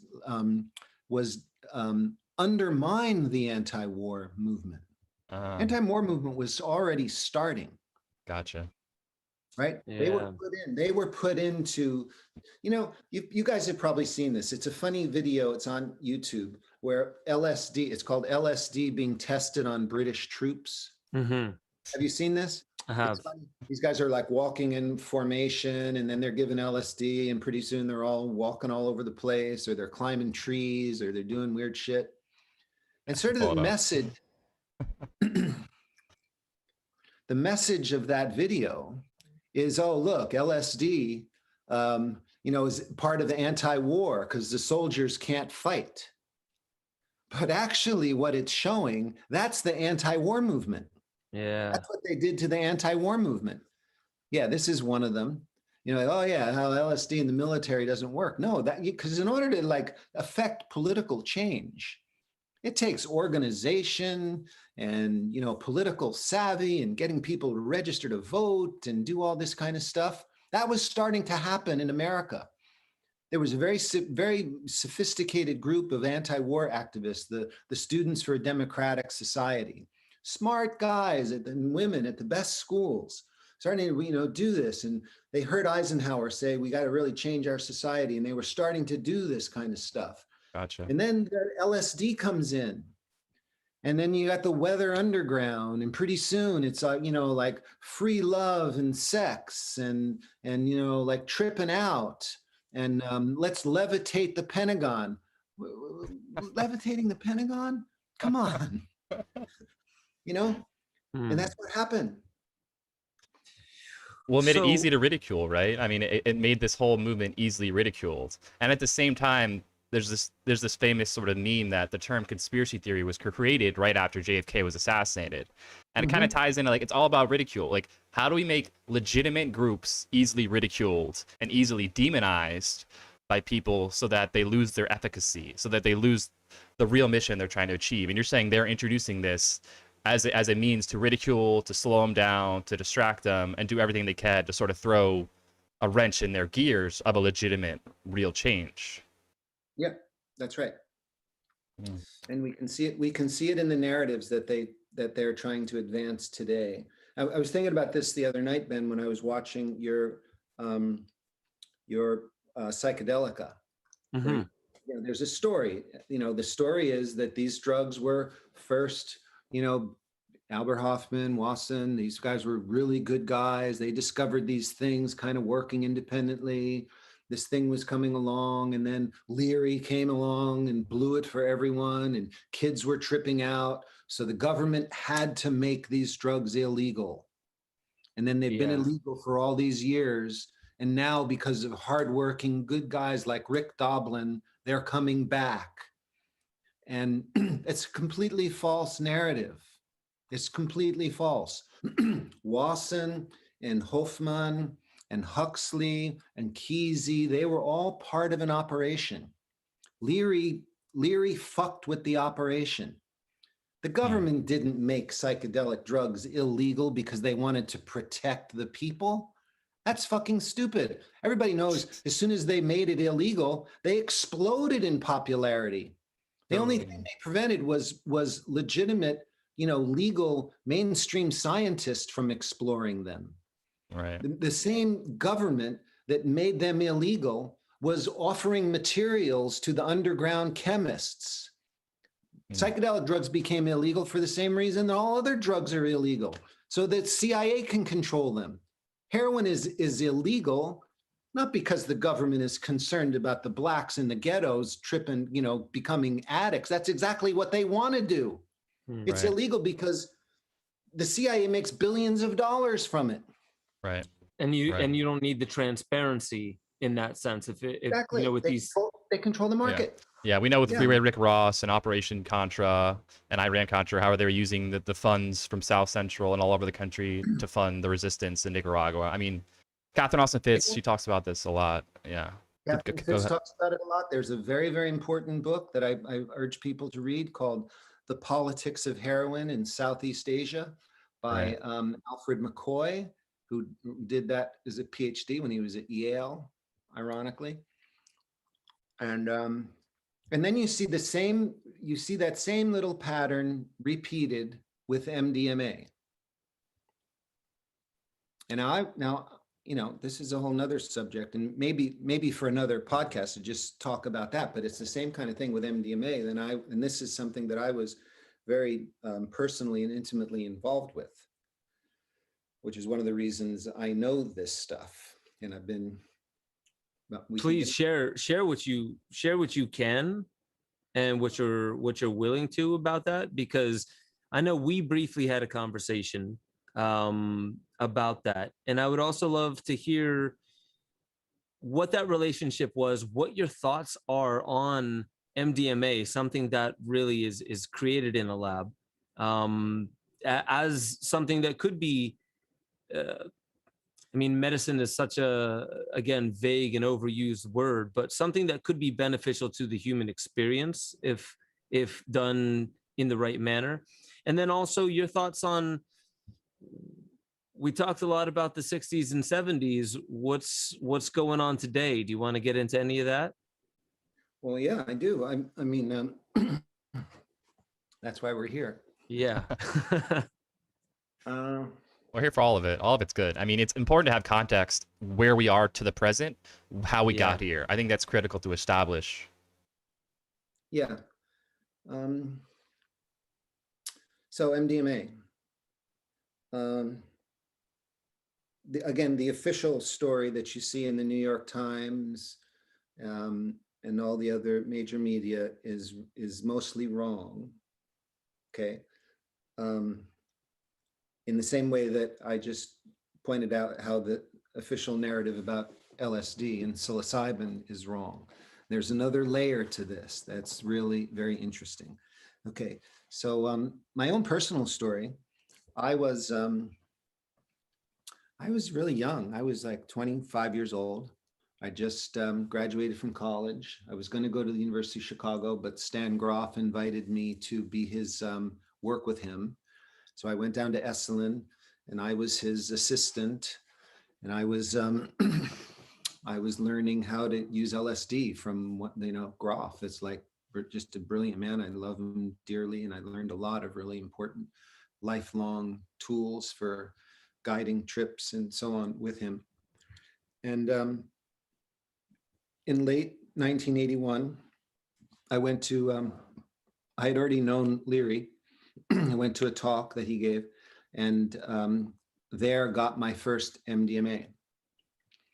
And I was also a bit like, I didn't really want to take synthetic stuff. I was okay with using plants, and I'd make an exception for LSD because I was sort of from a plant.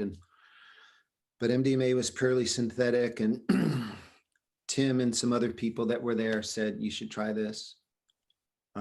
I was already being sort of groomed to be one of these people that was going to help introduce the subject again. I was a smart young kid in good schools. And so I had MDMA, had my first experience, and it was like, wow, that's some really great stuff. And I thought, this is really going to be a perfect drug to help reintroduce psychedelic therapy, and because it was gentle, the collective unconscious didn't explode on you. It was just beautiful. And so I wanted to get some more, and I learned that the guy behind all this was Alexander Shulgin. And so you guys know who that is, I presume. Of I course, don't. Sasha Shulgin. Yeah. Okay. Ben So does. I'm just being myself. I hitchhiked up to Berkeley, to where Shulgin was still teaching in the chemistry department.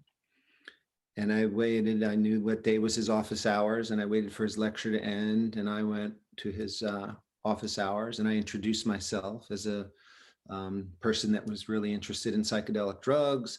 I was Stan Grof's assistant, and I had some MDMA, and it was really amazing. And he said, "Well, what can I do for you?" And I said, Sasha was just so jolly, and he was a really lovable man. And I said, "Well, can I get some more?" And he said, it wasn't illegal. This is 1981 or 82, I forget exactly. And he laughed, and he said, I said, "Oh, no, I couldn't do that." And we chatted a little bit about the history of psychedelics and what might happen and why they were banned and la da da. And he liked me and I liked him. And then at the end of the conversation, I'm getting ready to leave, and he says, "But I can teach you how to make it." And I thought, that's interesting. Never thought of that. Give a man a fish. Teach him. So I go back to Esalen, and short time after that, I'm hitchhiking again. I'm looking for a place to live in Santa Cruz, and I'm hitchhiking, and this guy picks me up, and I happen to notice he's got the back seats full of chemistry textbooks, and the Beatles are playing on his radio. In fact, they actually are playing "All You Need Is Love." Wow. And so I said, "You want to make some drugs?" He looks at me, and I said, "It's not illegal." And we had a conversation, and next thing I know, some period of time goes by, and we go back up to Berkeley, and Sasha instructs, and not only instructs us, but tells us where to get materials off the books. Mm-hmm.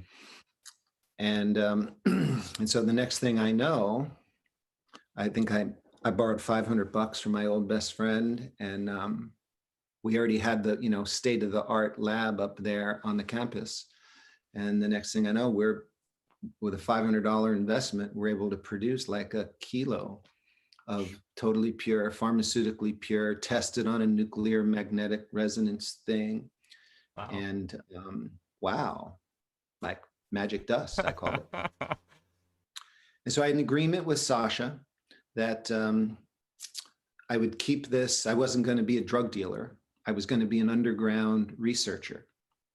And the thing was that we wanted to keep this underground.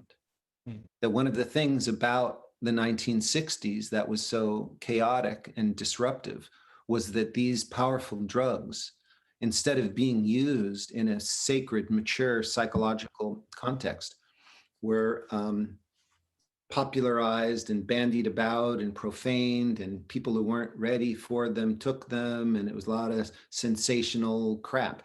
And if it just stayed underground, that might have been better. So that's what we wanted to do here with MDMA. And the agreement was that I would turn people on. I began this study of its effects, and giving it to people, mature, responsible people, and ask them to practice the mysteries. That is, don't talk about this. We're going to keep this quiet. Write down what it does for you. You can get it from me secretly. I mean, I gave away practically the whole thing. We made bunches of it. And I had a little business. Yeah, I was kind of supporting myself, but it was a secret and really cool thing. And I really should write a book about that and the different people that I turned on and what sort of doors that opened for me. And it was a wonderfully exciting time, because I agree with you, Ben, if that's what you were implying, that MDMA is a really, really marvelous, unique, and wonderful medicine. I think Sasha really showed that some of the analogs can, I don't know, at least for me, I know a lot of people try and stick with the plants and only the plants. And I think some of the analogs, they have merit. So that's why as I looked at MDMA, having had an experience with it, which was just fully phenomenal, but the next day I needed a little bit of a recovery period, as you do even with plant medicines. And with a little bit of supplementation, some, I think vitamin B and a few other things, was a great experience. So yeah. Totally great experience. I gave it to lots and lots of people, never had a problem. And, but it changed very quickly, because one of the people that got MDMA in my little project was a guy named Rick Doblin. And wow. Of all of the people, and I turned on some really interesting and very famous people, like Hunter Thompson, and I became friends during this period because of MDMA. Very cool. And other people very famous. But Rick Doblin was the only one who didn't keep the secret. Not only did Rick Doblin not keep the secret, Rick Doblin called the government, and he called the media, and he told them that there was this new, not illegal love drug that a bunch of therapists in Northern California out of the Esalen Institute were using in psychotherapy. And he called Reagan's drug czar. He called the media. He inserted himself right into the middle of this thing, pissing all of us off, kind of shutting down parts of our operation, and was a major factor in MDMA becoming a secret underground thing to a hotly contested social issue. And then it became known as ecstasy. And then, okay, so I was at that time, between like 82 and 85, I was sort of bilocated. I was a graduate student at the University of Chicago, and I was also at Esalen, and I had an Aspen thing, and I was just moving around. And then MDMA, largely because of Doblin, became front page news, the new love drug. This thing was now started. And so it was time for us to move fast and try to get research done and published that showed its psychotherapeutic value. And so I'm at the University of Chicago, right? That's one of the best schools in the world. And I went in and and the guy who was the head of the Department of Psychiatry at the University of Chicago was a guy named Daniel Friedman, who was the president of the American Psychiatric Association and considered one of the most powerful people in modern psychiatry. His research, he's like Nobel Prize caliber scientist, helped some way identify serotonin. I don't know exactly what his thing was, but he was a very big deal, editor of the major journal. And he did a lot of research with LSD back in the earlier days. Brilliant, really wonderful guy. And I just went in and met him, and I said, so we have this new drug that's fucking amazing.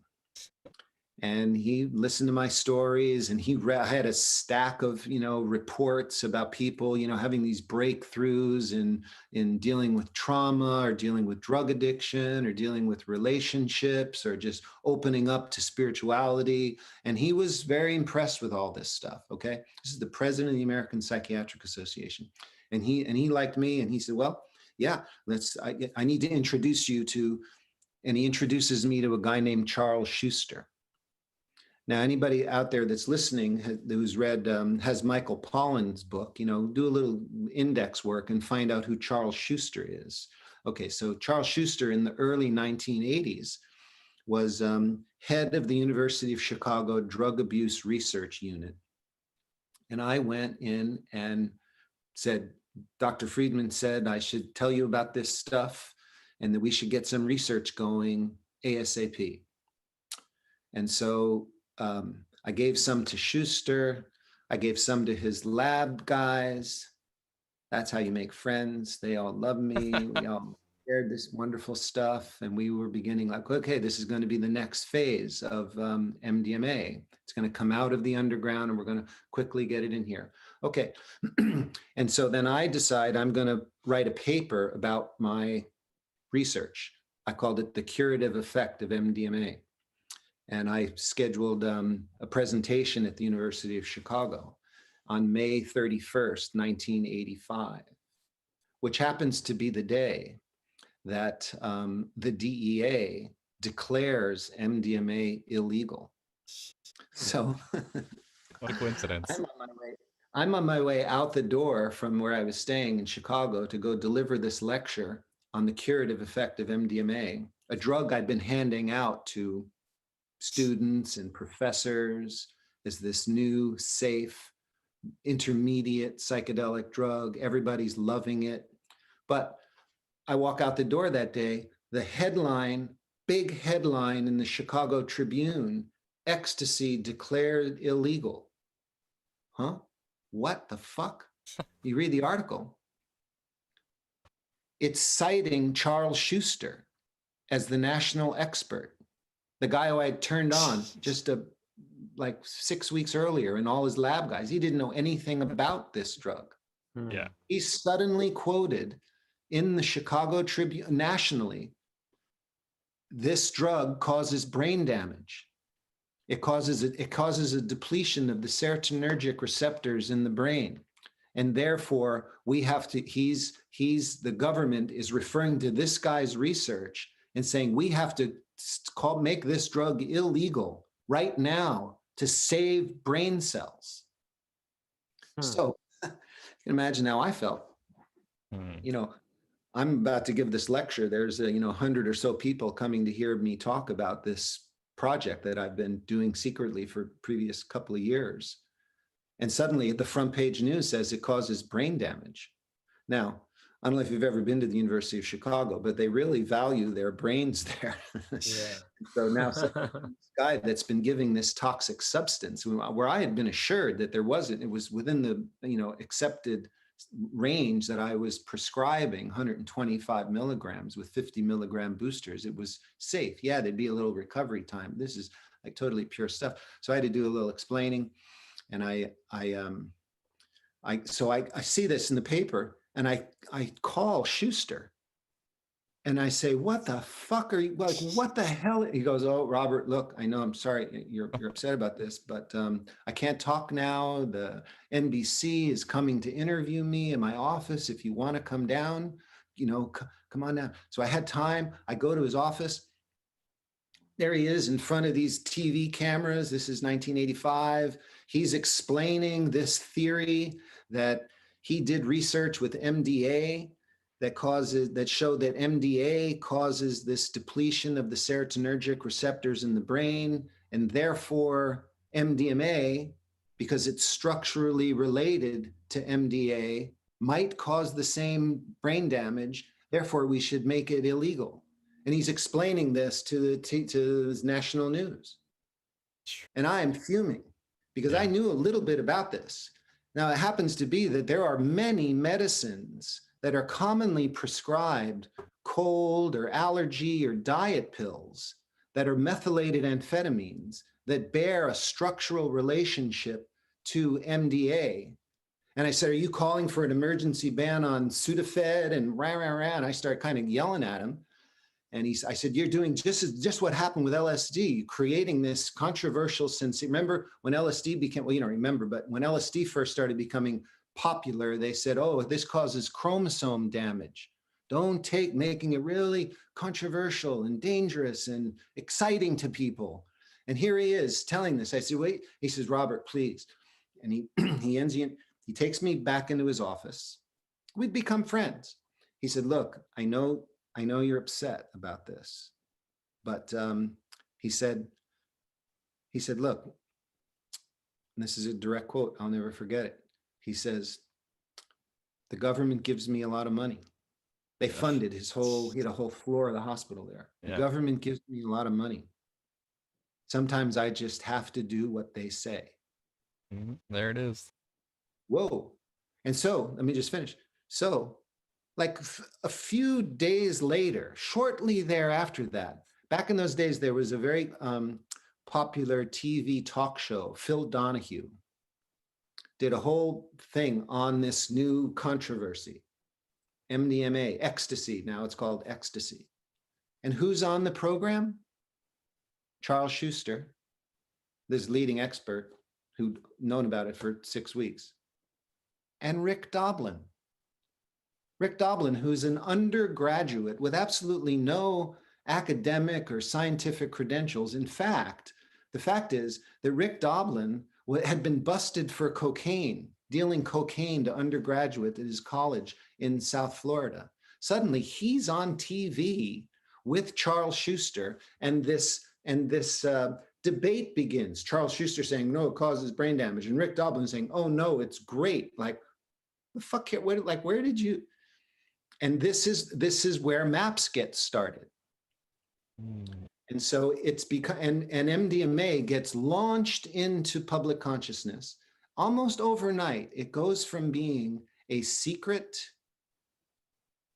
very useful substance, sacrament, to the most popular recreational drug in the world, almost like within a few months and years. And it remains that way, the most popular recreational drug in the world from like the mid 1980s all the way up through, still probably one of the most popular recreational drugs in the world. And who's making all that money? Who controls the MDMA trade, the international MDMA trade? Who's behind like the deforestation? They're ruining rainforests in Southeast Asia by cutting down all these trees that has a root that has a compound that's used to make MDMA. Who controls the international MDMA trade that's making billions and billions of dollars? At the same time, this international rave phenomena happens, where warehouses are filled with kids all over the world. MDMA is getting pumped into these places, and all these kids, even young, your age or whatever, they're like, instead of this being used as a sacrament, people sitting around candlelight communing with themselves and their intimate ones, it becomes rave. And then people are in there, everybody's that mind numbing, they call it music, that happens almost overnight. That's the op. That's Soma. That's what Huxley is telling you. That's what Huxley is forecasting. Rick Doblin, over the next 20 or 30 years, whatever, collects millions of dollars from the psychedelic underground, like he's gonna solve this problem. He doesn't do anything to solve the problem. He's making billions of dollars for his buddies in Mossad, which is who controls the MDMA market, and you can just Google that. And and all the media about it is and then Doblin, finally comes out at the, like back in 2011 in one of his fundraising things and talks about the greatest moment in his life was when the Mossad chiefs let him into their secret headquarters at his family's mansion in Tel Aviv on Rothschild Avenue. So, sorry. I didn't know anything. I didn't know anything about that connection with Doblin to the Mossad. I'll have to do my due diligence. Yeah. Well, you look, there's a fundraising letter that he puts out there, and this is, of course, they don't come right out and say it's Mossad. It was the headquarters for a group called the Hessig Foundation or something like that, HESG, which when you just do a little research there and who are the board of trustees of the Hessig Foundation, they're like people that can't leave Israel because they're wanted for war crimes. They're Mossad chief, stuff like that. It's interesting. So Gordo, I just sent you a link in the chat. Oh, it looks like our camera's got a little off. Well, I'll just read from it while you're adjusting that. It's from HAAR ETZ, like Haaretz.com. But anyway, the headline is Israelis at Center of Ecstasy Drug Trade. And the subheading, in recent years, organized crime in Israel, some with links to criminal organizations in Russia, have come to control the distribution of the drug in Europe, according to a Bureau for International Narcotics Law and Enforcement Affairs document. So I'll dive deeper into that. Yeah, that's the study.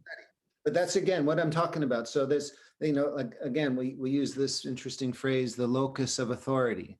Where's the locus of authority? Is it in a centralized, chief thing? Or are there little centers that where the authority is, Before Dublin, MDMA was made in little labs by people, small people. It was decentralized. It was decentralized and became a whole other thing.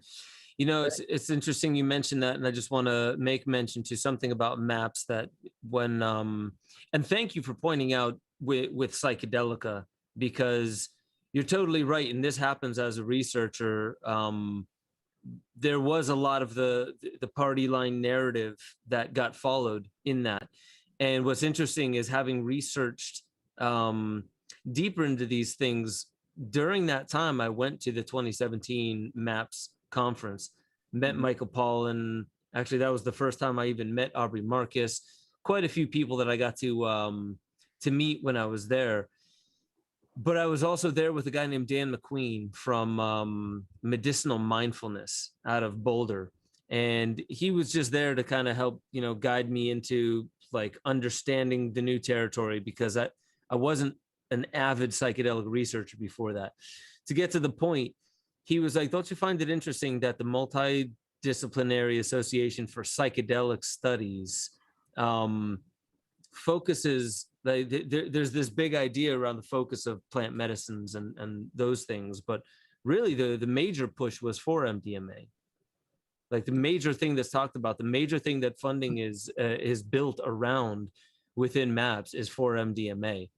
And I just kind of filed that in the back until this conversation, kind of realizing that, the bigger institutions out there now, the biggest institutions are the IPOs that are building around different psychedelics, pushing a whole market around it, which really does seem the democratization of that sacrament of the mysteries.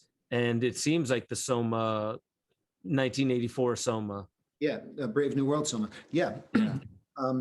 You go back to that. I was just going to say that when you think about, so Doblin, who's a hardcore dual citizen, Israel, United States, but he's really more Israeli than he is American. He comes from a whole long family of Zionists and all that, and PTSD. Okay, so people criticize me. They think, oh, I don't want to help people with PTSD. I'm against this. I'm critical of this model. Well, here's why. Look, because I've still, not for the last maybe 10 years, but I've worked for decades as a guide and a therapist using psychedelics and guiding ceremonies, and MDMA was one of the main ones that we would use. And I know better than anybody, as well as anybody, about the curative effect of this marvelous medicine. I'm totally 100% in favor of the right use of MDMA and LSD and ayahuasca and all that. But listen, we have like 20 to 30 people, young men and women, who join the armed forces who commit suicide every day. Every day. There are more people that die from suicide in our armed forces than are killed by the enemy. Right?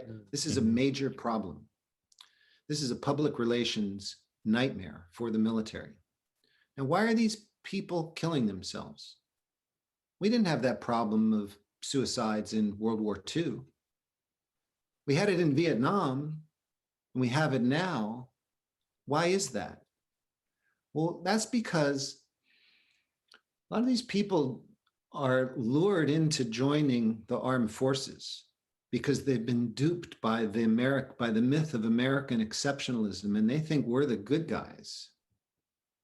And they've fallen for the 9/11 thing. They think, well, we got to sign up and we got to go protect ourselves and fight for freedom and democracy. And so they sign up and they go over there, or they just are in the military. And then they realize before very long, that narrative was a lie. 9/11 is bullshit. That was an inside job by Israel and the United States. And I've just devoted my life, or just had my leg shot off. I'm the bad guy. And these people, they can't talk about it to the army psychiatrist. There's no place to go. These people eventually, those are the only sane people in the fucking military. You want to do a project with psychedelic drugs in the military? You give the generals this stuff. You give the people who are orchestrating these wars. They're the sane ones. This is as clear an example of what Huxley talks about with Soma as there can be. People start to freak out about what the hell is going on. We shouldn't anesthetize them with some drug that makes them feel like everything is okay. It's like when the US Army and Rick Doblin administer MDMA to a trauma victim, that's like the rapist giving it to their rape victim and saying, oh, it's okay, here, take this drug. That's what's going on. That's what I see is going on. Now, I'm not saying that everybody in the MAPS organization is guilty of this, because psychedelic drugs kind of can make you trusting. They make you very suggestible. There are a lot of people that are tricked by this. But I know through my personal correspondences that a lot of people are waking up and they're seeing this. Like, this is it's the least psychedelic thing they've ever seen. It's about making money and advancing the war effort. And, it's really time people started to speak out about this. That's what I think. Yeah, it's interesting you mentioned the really good uses of these plants. And yeah, let's go back to that. Well, so the thing that comes up for me was, you're talking about, like, instead of these soldiers finding a way to numb them out or somehow trick them into believing that their pain isn't there. And I think that's kind of what I got a sense for in Brave New World. What you were talking about there is somehow glossing over enough bread and circuses and enough, like, microdosing of some orgasmic feeling to make you feel like life is still good on some level. And really, there's that thing that I kind of go back to what I was saying with Iboga and this push to try and find a way to remove the ordeal, remove the psychedelic experience from it, and just get what we want out of it.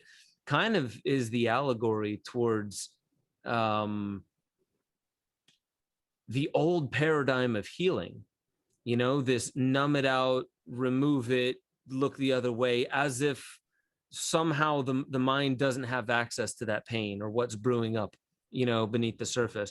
And that's the thing about the psychedelics, that when I started getting into plant medicine, was actually long before I understood set and setting. And it's what kept me out of opioids. Everyone was getting into OxyContin in my school. And I was like, man, that does this to consciousness, and psychedelics seem to do that. Yeah. I'll stick with that. And as I did it, it took me until my 20s, because I started at age 14. It took me roughly a decade to get to the point where I understood there was kind of a more of a set and setting container that you can put around it, that allowed me to feel safer to drop deeper into my ordeal, my drama, my trauma, and to allow that to surface, to actually feel it. And I definitely felt that with, prescribing, the over prescribing of opioids for people who have this chronic pain that's not even physiological. It's just, it comes out and it surfaces as pain. So, I find that really fascinating with what you're saying. There's such an empowering, or I should say, such a powerful element to these plants and these medicines, that it feels like a lead foot has gotten dropped onto that gas pedal, and it's not really sustainable the way it goes. And especially now that the industry has hit it, because it's just zeros and dollar signs in people's eyes that have no clue, no care for the sensitivity and the nuance around these medicines. That's right. That's right. So that's our challenge. That's our challenge, is to help turn this thing around and encourage people to think critically about what they're reading in the newspapers and on the internet, and help to empower a truly awakening movement. You know, like back when we were talking about the crisis and then the movements, you know, you have to look at, I look at the period around 1963 and the assassination of John Kennedy and the media cover-up of that, comparing that to what happened in September 2001, 9/11, a very similar thing, where this extraordinary event is perpetrated and an official story is launched that is almost never really challenged in the mainstream media, even though it is obviously false. It's obviously false.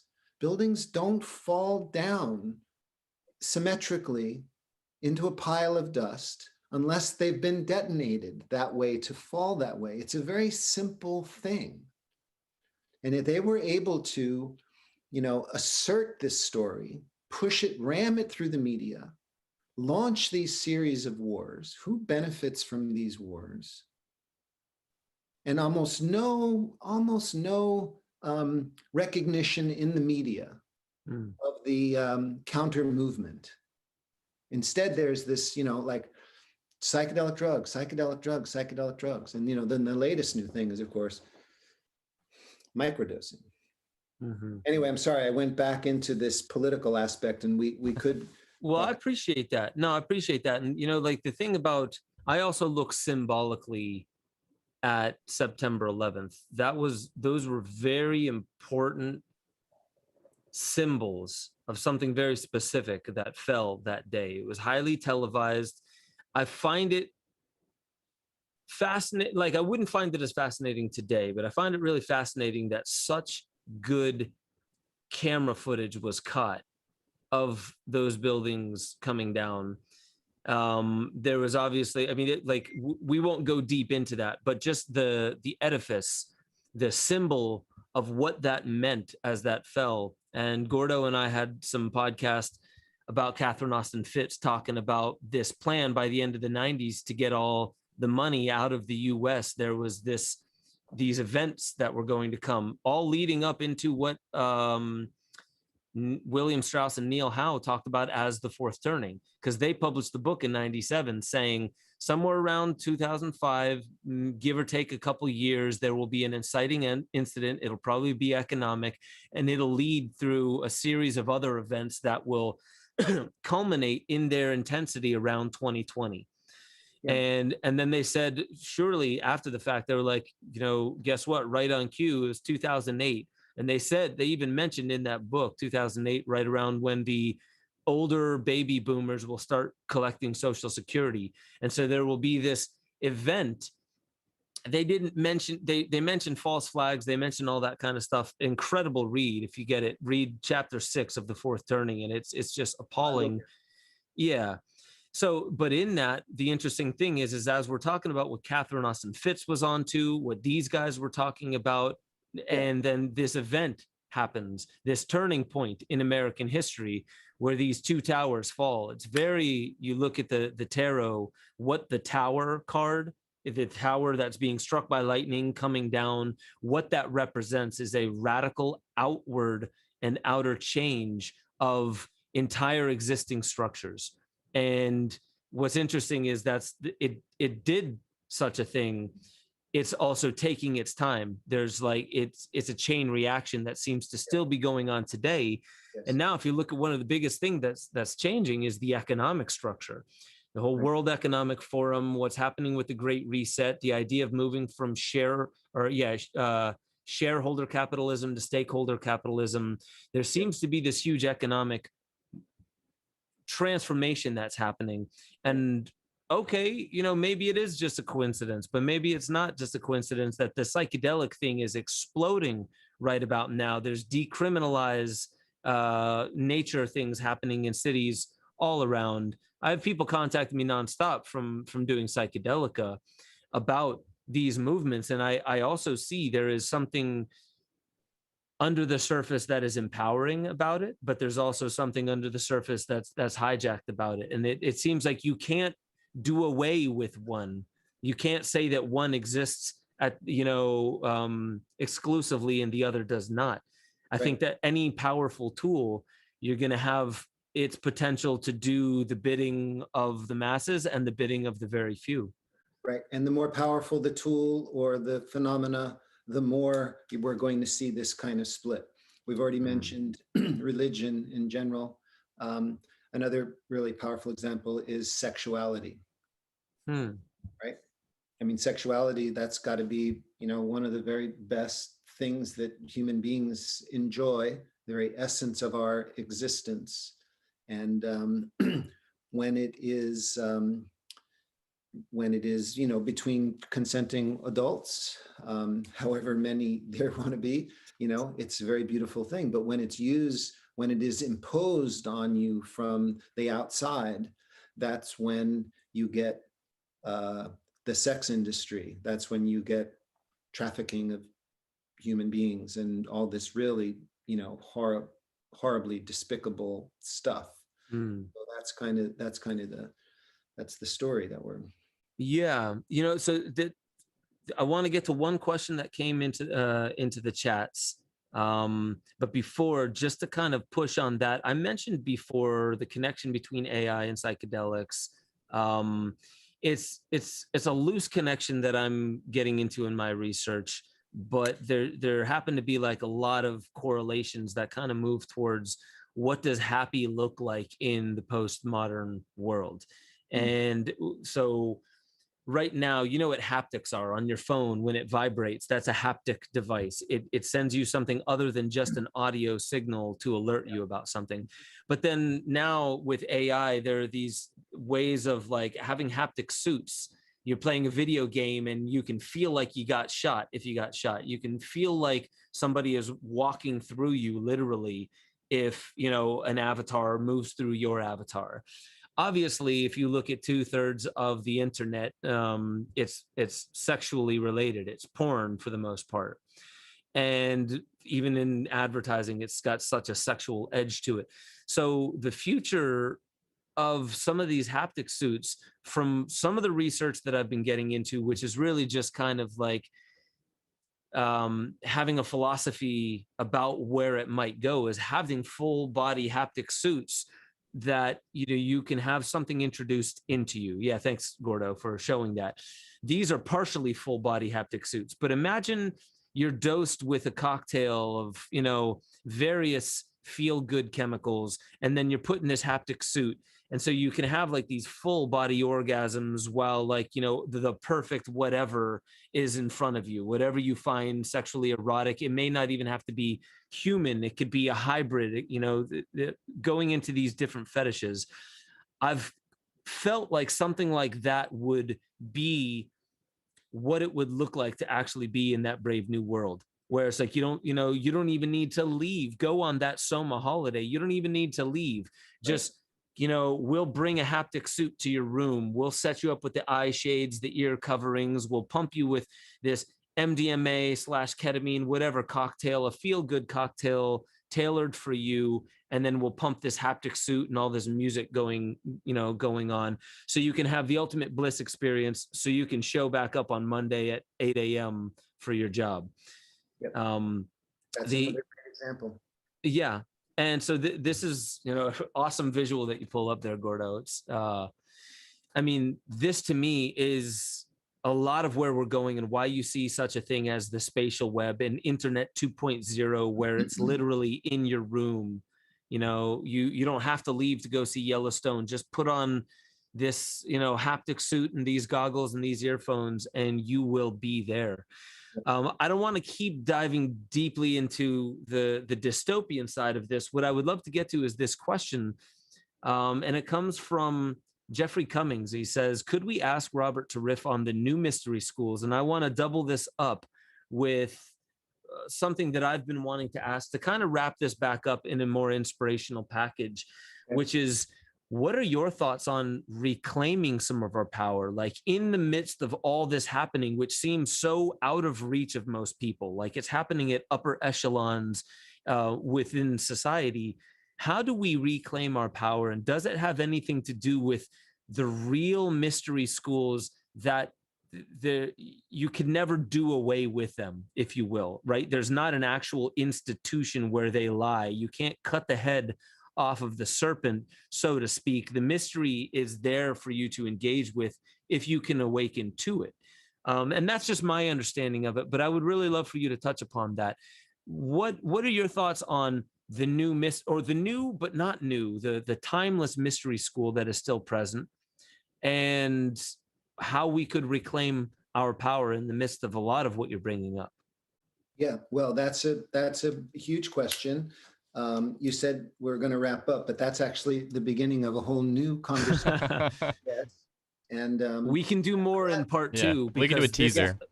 Because I just have to tell you, Robert, that like people are just lighting up in the comments saying like, you have to archive this. Please don't stop this conversation, because the bottom line is it's refreshing. This is why I talk about uncomfortable things, is because for people who are tired of the bullshit narrative, this isn't scary to them. It's refreshing. Yeah. So, thank you for being you, for showing up the way that you have. And I would just love to hear you at least open the can of worms so we can set up a cliffhanger for part two. Well, so Ben, we've already opened it, because I've been, realizing these things for, 10 or more years, this thing like, holy fuck. I'll go back even further. When I was first dipping my feet into these realms in the 80s, I had a particularly powerful mushroom trip that informed me that of the sacred power of these things and how they could work to help us become aware of the crisis that humanity is in, how it empowers people. And it was a very strange trip, because it told these voices saying, and you're going to be part of it. You're like part of this team. And we're gonna like bring these substances back into society. But you have to be aware, you will be aware, there's two sides of this. Allies will come forward, but there will also be a dark side. And you're just gonna have to negotiate this. And this is exactly what happened to me in these early days, like, synchronistic meetings with people and just wonderful doors opening and conversations and realizations, but then also seeing this dark side. Like when I first met Doblin, the hair like stood up on my neck, like, whoa, this is one of the things. And I felt like a kind of solitary person on this path, not really being able to speak, because I share the enthusiasm and the importance of these drugs, even though I can see how they've been weaponized. And so just lately, I think this is, to your question about the mysteries, this is happening. When you and I met, we're talking. There are like kind of the worse it gets, also the better it gets, that these forces of good and evil and light and dark sort of work with each other. And how do we empower more of the light-giving element? Well, it's through awareness. It's paying attention, number one. And then in the legitimate spiritual disciplines, they, like, relinquish your greed, relinquish your selfishness, don't be impulsive, don't be greedy, purify yourself. Don't eat their poison food, don't take that stuff into yourself. You can follow the Eightfold Path, right? The Buddhist formulation. I think that's just one of the simplest, most elegant and profound instructions in the history of religion. My own, really look at what that means in the Eightfold Path. What is right effort? What is right speech? What is right livelihood? What is right thought? And these things they're discussed. The really great book that I remember when I was reading at Columbia, Secrets of the Lotus. gets into these things. And it's, it's self-purification and it's discipline. And when you clear away, these hindrances from your own consciousness, then the mystery begins to shine through you more and more. Yeah. Calling attention to stuff like this, gathering your friends. The more I speak out, the more people like your audience saying, yeah, this rings true. There's going to be more of that. We've initiated a number of discussions today, just by ours today. Yeah. AI is another one of these examples, like religion, like psychedelic drugs, like sex, that can have tremendous, beneficial possibilities for humanity, but it can also be used to subjugate humanity. And, we just got to find our teammates and work together. So Community. That's what we're. Yeah, I appreciate that. Like there is that personal thing we have to take on, purifying the temple, these disciplines, these practices. There's an esoteric side of it, which you can share space with other people, but it's a intimately internal process, one that only you know whether you're walking it. I'm curious, you had mentioned Kennedy, and just imagine had that gone differently. This guy who, and I don't want to speculate too much, but it makes me curious. Man, I feel like there's got to be really intelligent, smart, turned and tuned on people in very powerful positions today that potentially just don't see enough of a support group, an outspoken, I'm going to stand by what I believe in support group out there for them to even come out and say, hey, listen, yeah, I'm a politician and I've tried ayahuasca, and guess what? I'm not going to give it the credit for what I've learned, but it's dawned on me, you know what I mean? And the fact that there may actually be, there's the mystery school that happens within the esoteric, and then there's the mesoteric. And the mesoteric is like the clergy in a religion. There's the exoteric, which are the people who come to church, but the mesoteric is like the clergy. And I'm super curious about the possibility for there also being the same thing that we say there are high people in power that are insidious, that are of the dark, let's just say, for a manner of speaking, that there must be quite a few people that just aren't broadcasting themselves, that completely see what it is that you're speaking about and see the writing on the wall and the potential and the potential for something incredible to come out of it as well. Yeah. And in a way, I just have to say that because I feel like a lot of the times, if I don't reiterate that for the audience, that they only hear the negative and they love, it's amygdala tantalizing. They love going in and researching that because it makes them feel like they're equipping themselves with what they need to feel safe in the world. But on top of that, there's probably things that we don't know about that you can't find on Google, right? It's not indexed, but there is something going on potentially. And I don't mean to just also bolster false hope, but that the light and the dark also do dance in tandem. Yep. I mean, all the way back to the Tao, and any really good mystery tradition will speak about that there is some kind of unicity between them, and that if you play your part and you do it according to what might be the Eightfold Path or just one of many of these disciplines, that you are doing the work and that it does relate and it does ripple out even beyond our understanding of how it might impact the world outside of us. Yeah. So does that ring true? That absolutely rings true. And, my response is just going to be brief because you mentioned, I think that a lot. I became a real scholar of the Kennedy assassination, both Kennedy assassinations. And these are like litmus tests for people. Like, do you understand what happened in 1963? Do you understand what happened in June of 68? Do you understand what happened on 9/11 in 2001? Do you see this? Do you see how this edifice of contemporary society is almost completely corrupted?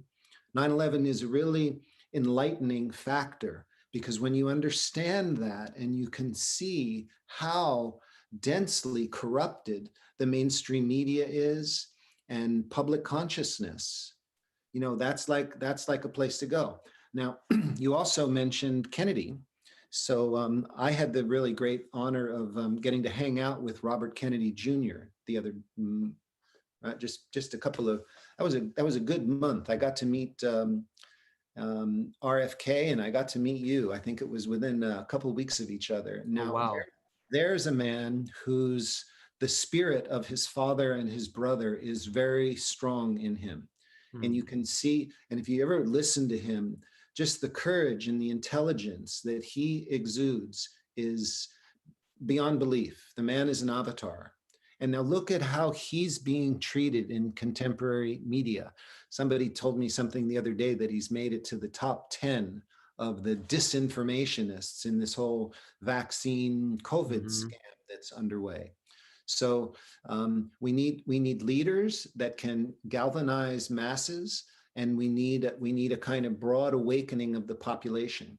And there are places where this is happening. My deep love of my old and very dear friends Foster and Kimberly, the Thrive movement that they're starting to do. I support homeschooling, things that are starting all over the place. This was one of Leary's great things, is like, contemporary education, that's what's wrong. Schools are mind control. Yeah. We need to set up our own schools, and we need to teach our children.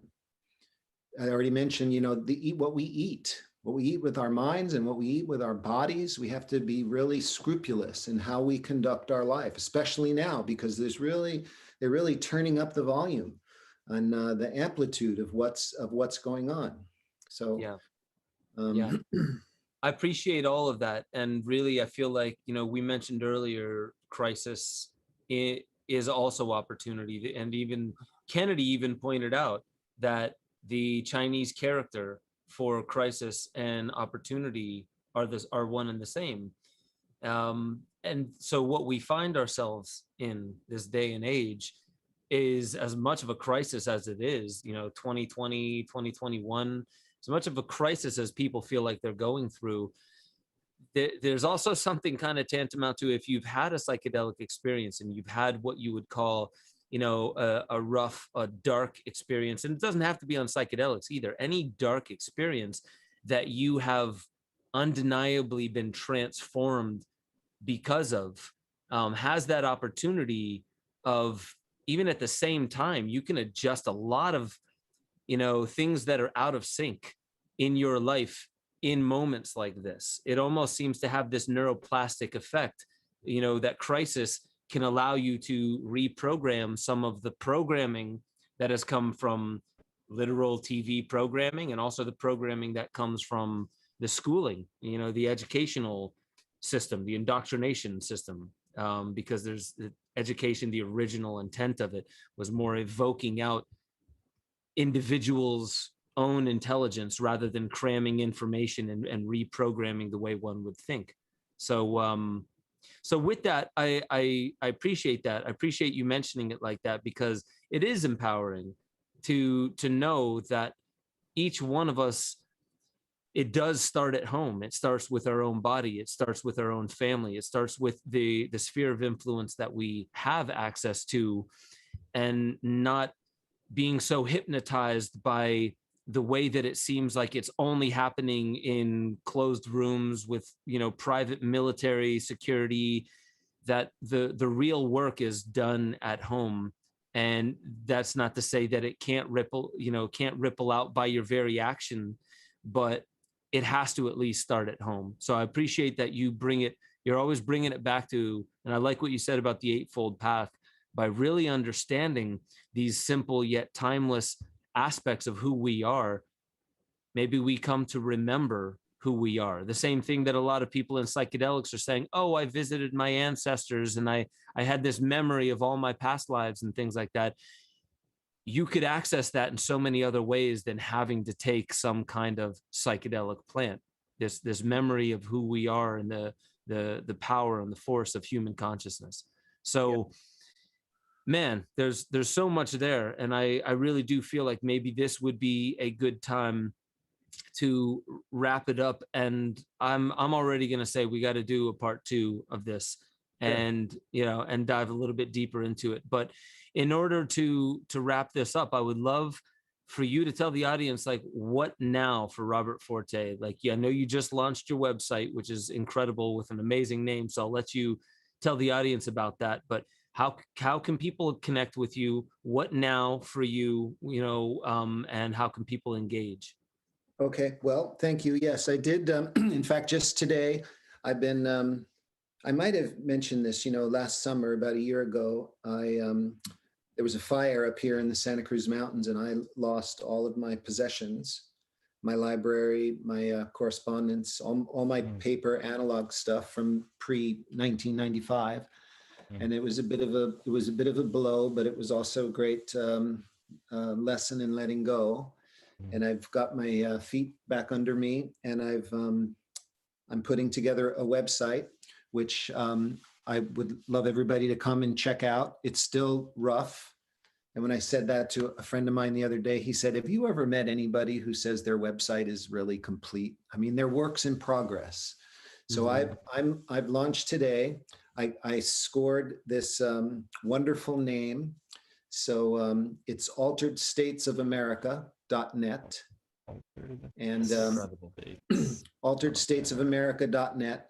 And there's, you'll see, it's just beginning.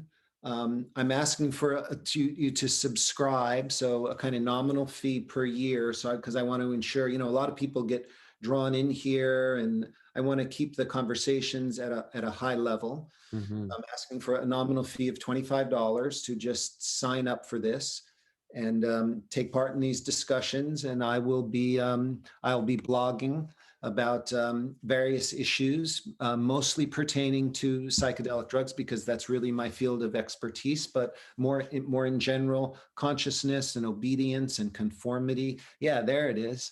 That's cool.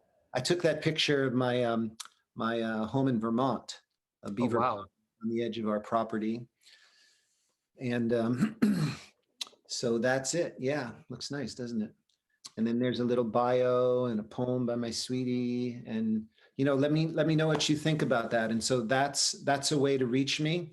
I've been on Facebook, I think I said this to one of you guys, for most of my career in psychedelic drugs, these have been illegal. Like I don't have a web presence because I was hiding out, I don't popularize anything. Right. My dear friend, Jim Fadiman, who we didn't talk very much about, the guy who's behind the microdosing thing. He learned microdosing from me, and he calls me a great, not well-known hero of the psychedelic movement. Well, I want to refine that a little bit. There are psychedelic movements, and I think it's time to just kind of come out of the underground and seed more of these conversations. So this is the first time I've ever said publicly, like everybody else, come see my website, alteredstatesofamerica.net. And perfect. Let me know what you think. Will do, man. It is a beautiful site. It's been an honor getting to know you. This was, I knew it was going to be a good conversation, man, but it really blew me and the chat room away. So I really do appreciate that. The manner in which we can talk about these kinds of topics, and still keep a positive outlook for what it is that we're even doing here, why we're bringing this up, not to depress people, for sure. Yep. So exactly. And I definitely feel that came across very well in this conversation. We'll have to do that again. Man, is there anything else you want to share with the audience before we sign off? You, Gordo? I love this. I definitely think we should have a part 2. We touched on a lot, and we glossed over a little bit of it, but there's a few things we could have spent 30 to an hour on just diving deep into specific things. So really appreciate this, Robert. You've been a titan in the movement, and I'm just happy in any way we could shed a little bit of light on your work and what you've done, through the years to help really evolve the conversation and keep us grounded at the same time as we're entering a new sort of phase with things. Well, it's fantastic. I also really appreciate, meeting you, Ben, and your family, and say hello to Barbara for me. And I'm looking forward to the next time. Gordon, you're my newest friend now. And I'm really looking forward to how we can advance this. Thanks so much for getting this out. And what else? I'm looking forward to the next time. We get a couple guitars. It was so fun to listen to you play the other night. We were at that party up at Foster and Kimberly's, and Ben played with such ferocity that he like cut his finger open on. Yeah, that was a first too, but I love it. It was my song Karma AF. That was fun to be able. It was the first, yeah, exactly. It was the first time that I'd even played it in front of anyone except for my wife. And what a great connection that was, man. Under such a great setting. And I know there's so much more. There's so much more to come. I'm glad you got your website up there. I'm excited to become a member, and I encourage everybody listening. It is a really nominal fee. $25 billed annually. Just go become a part of the conversation. We'll carry this conversation also on in the Discord chats, because this was just mind-blowing. So ladies and gentlemen, Robert Forte, go to alteredstatesofamerica.net and really dive into it. It's a treasure trove of a lot of incredible stuff that you might have heard about, but it goes deep. And it's, like I said, this guy has met people that most of us are just happy that we've ever come across in books. So let's keep this conversation going. I really appreciate the audience. You were really hopping off in the chat tonight, and we'll see you. We do this live Thursday, 5 p.m. Eastern, every single Thursday. We're going to have some incredible guests coming up. One that I met the same time that I met as you, Robert. We'll have Madhava, the author of Woke. Okay, so I can't say enough about that book, Madhava. I think that is just, it saved me the trouble of writing it. Oh, perfect. Takes that concept. This is another example of where something beautiful, awakeness, has been weaponized. And he's undoing that. It's so lucid. He's such a beautiful man, and his wife. And yeah, so thanks for doing that. I'll tune in. Perfect. Yeah, he does it in a non-attacking way, just very matter of fact. Here's what I feel. Here's how we can get back to harmony. I love that conversation. It's that'll be a really good one. So you'll be there in spirit. I know it, as I know he's here in spirit for this conversation. And ladies and gentlemen, just keep coming back every Thursday. Again, on Mondays, I do my Waking Infinity News, and there's a deeper dive. We're going to start producing a lot more content. We'll cut this amazing conversation up with Robert into a bunch of little chunks, and we'll share that out on the social media. So just remember, ladies and gentlemen, that if we're talking about technology, you yourself and all that you have access to is the greatest technology that we've ever had access to. Try to come into a little bit better understanding of who we are before we start just relying on the outside world to benefit and make our life any better. We are so much more powerful than we're given credit for, but it's only for us to awaken to. And with that being said, I'll catch you guys next time on the Ben Stewart Podcast. God bless.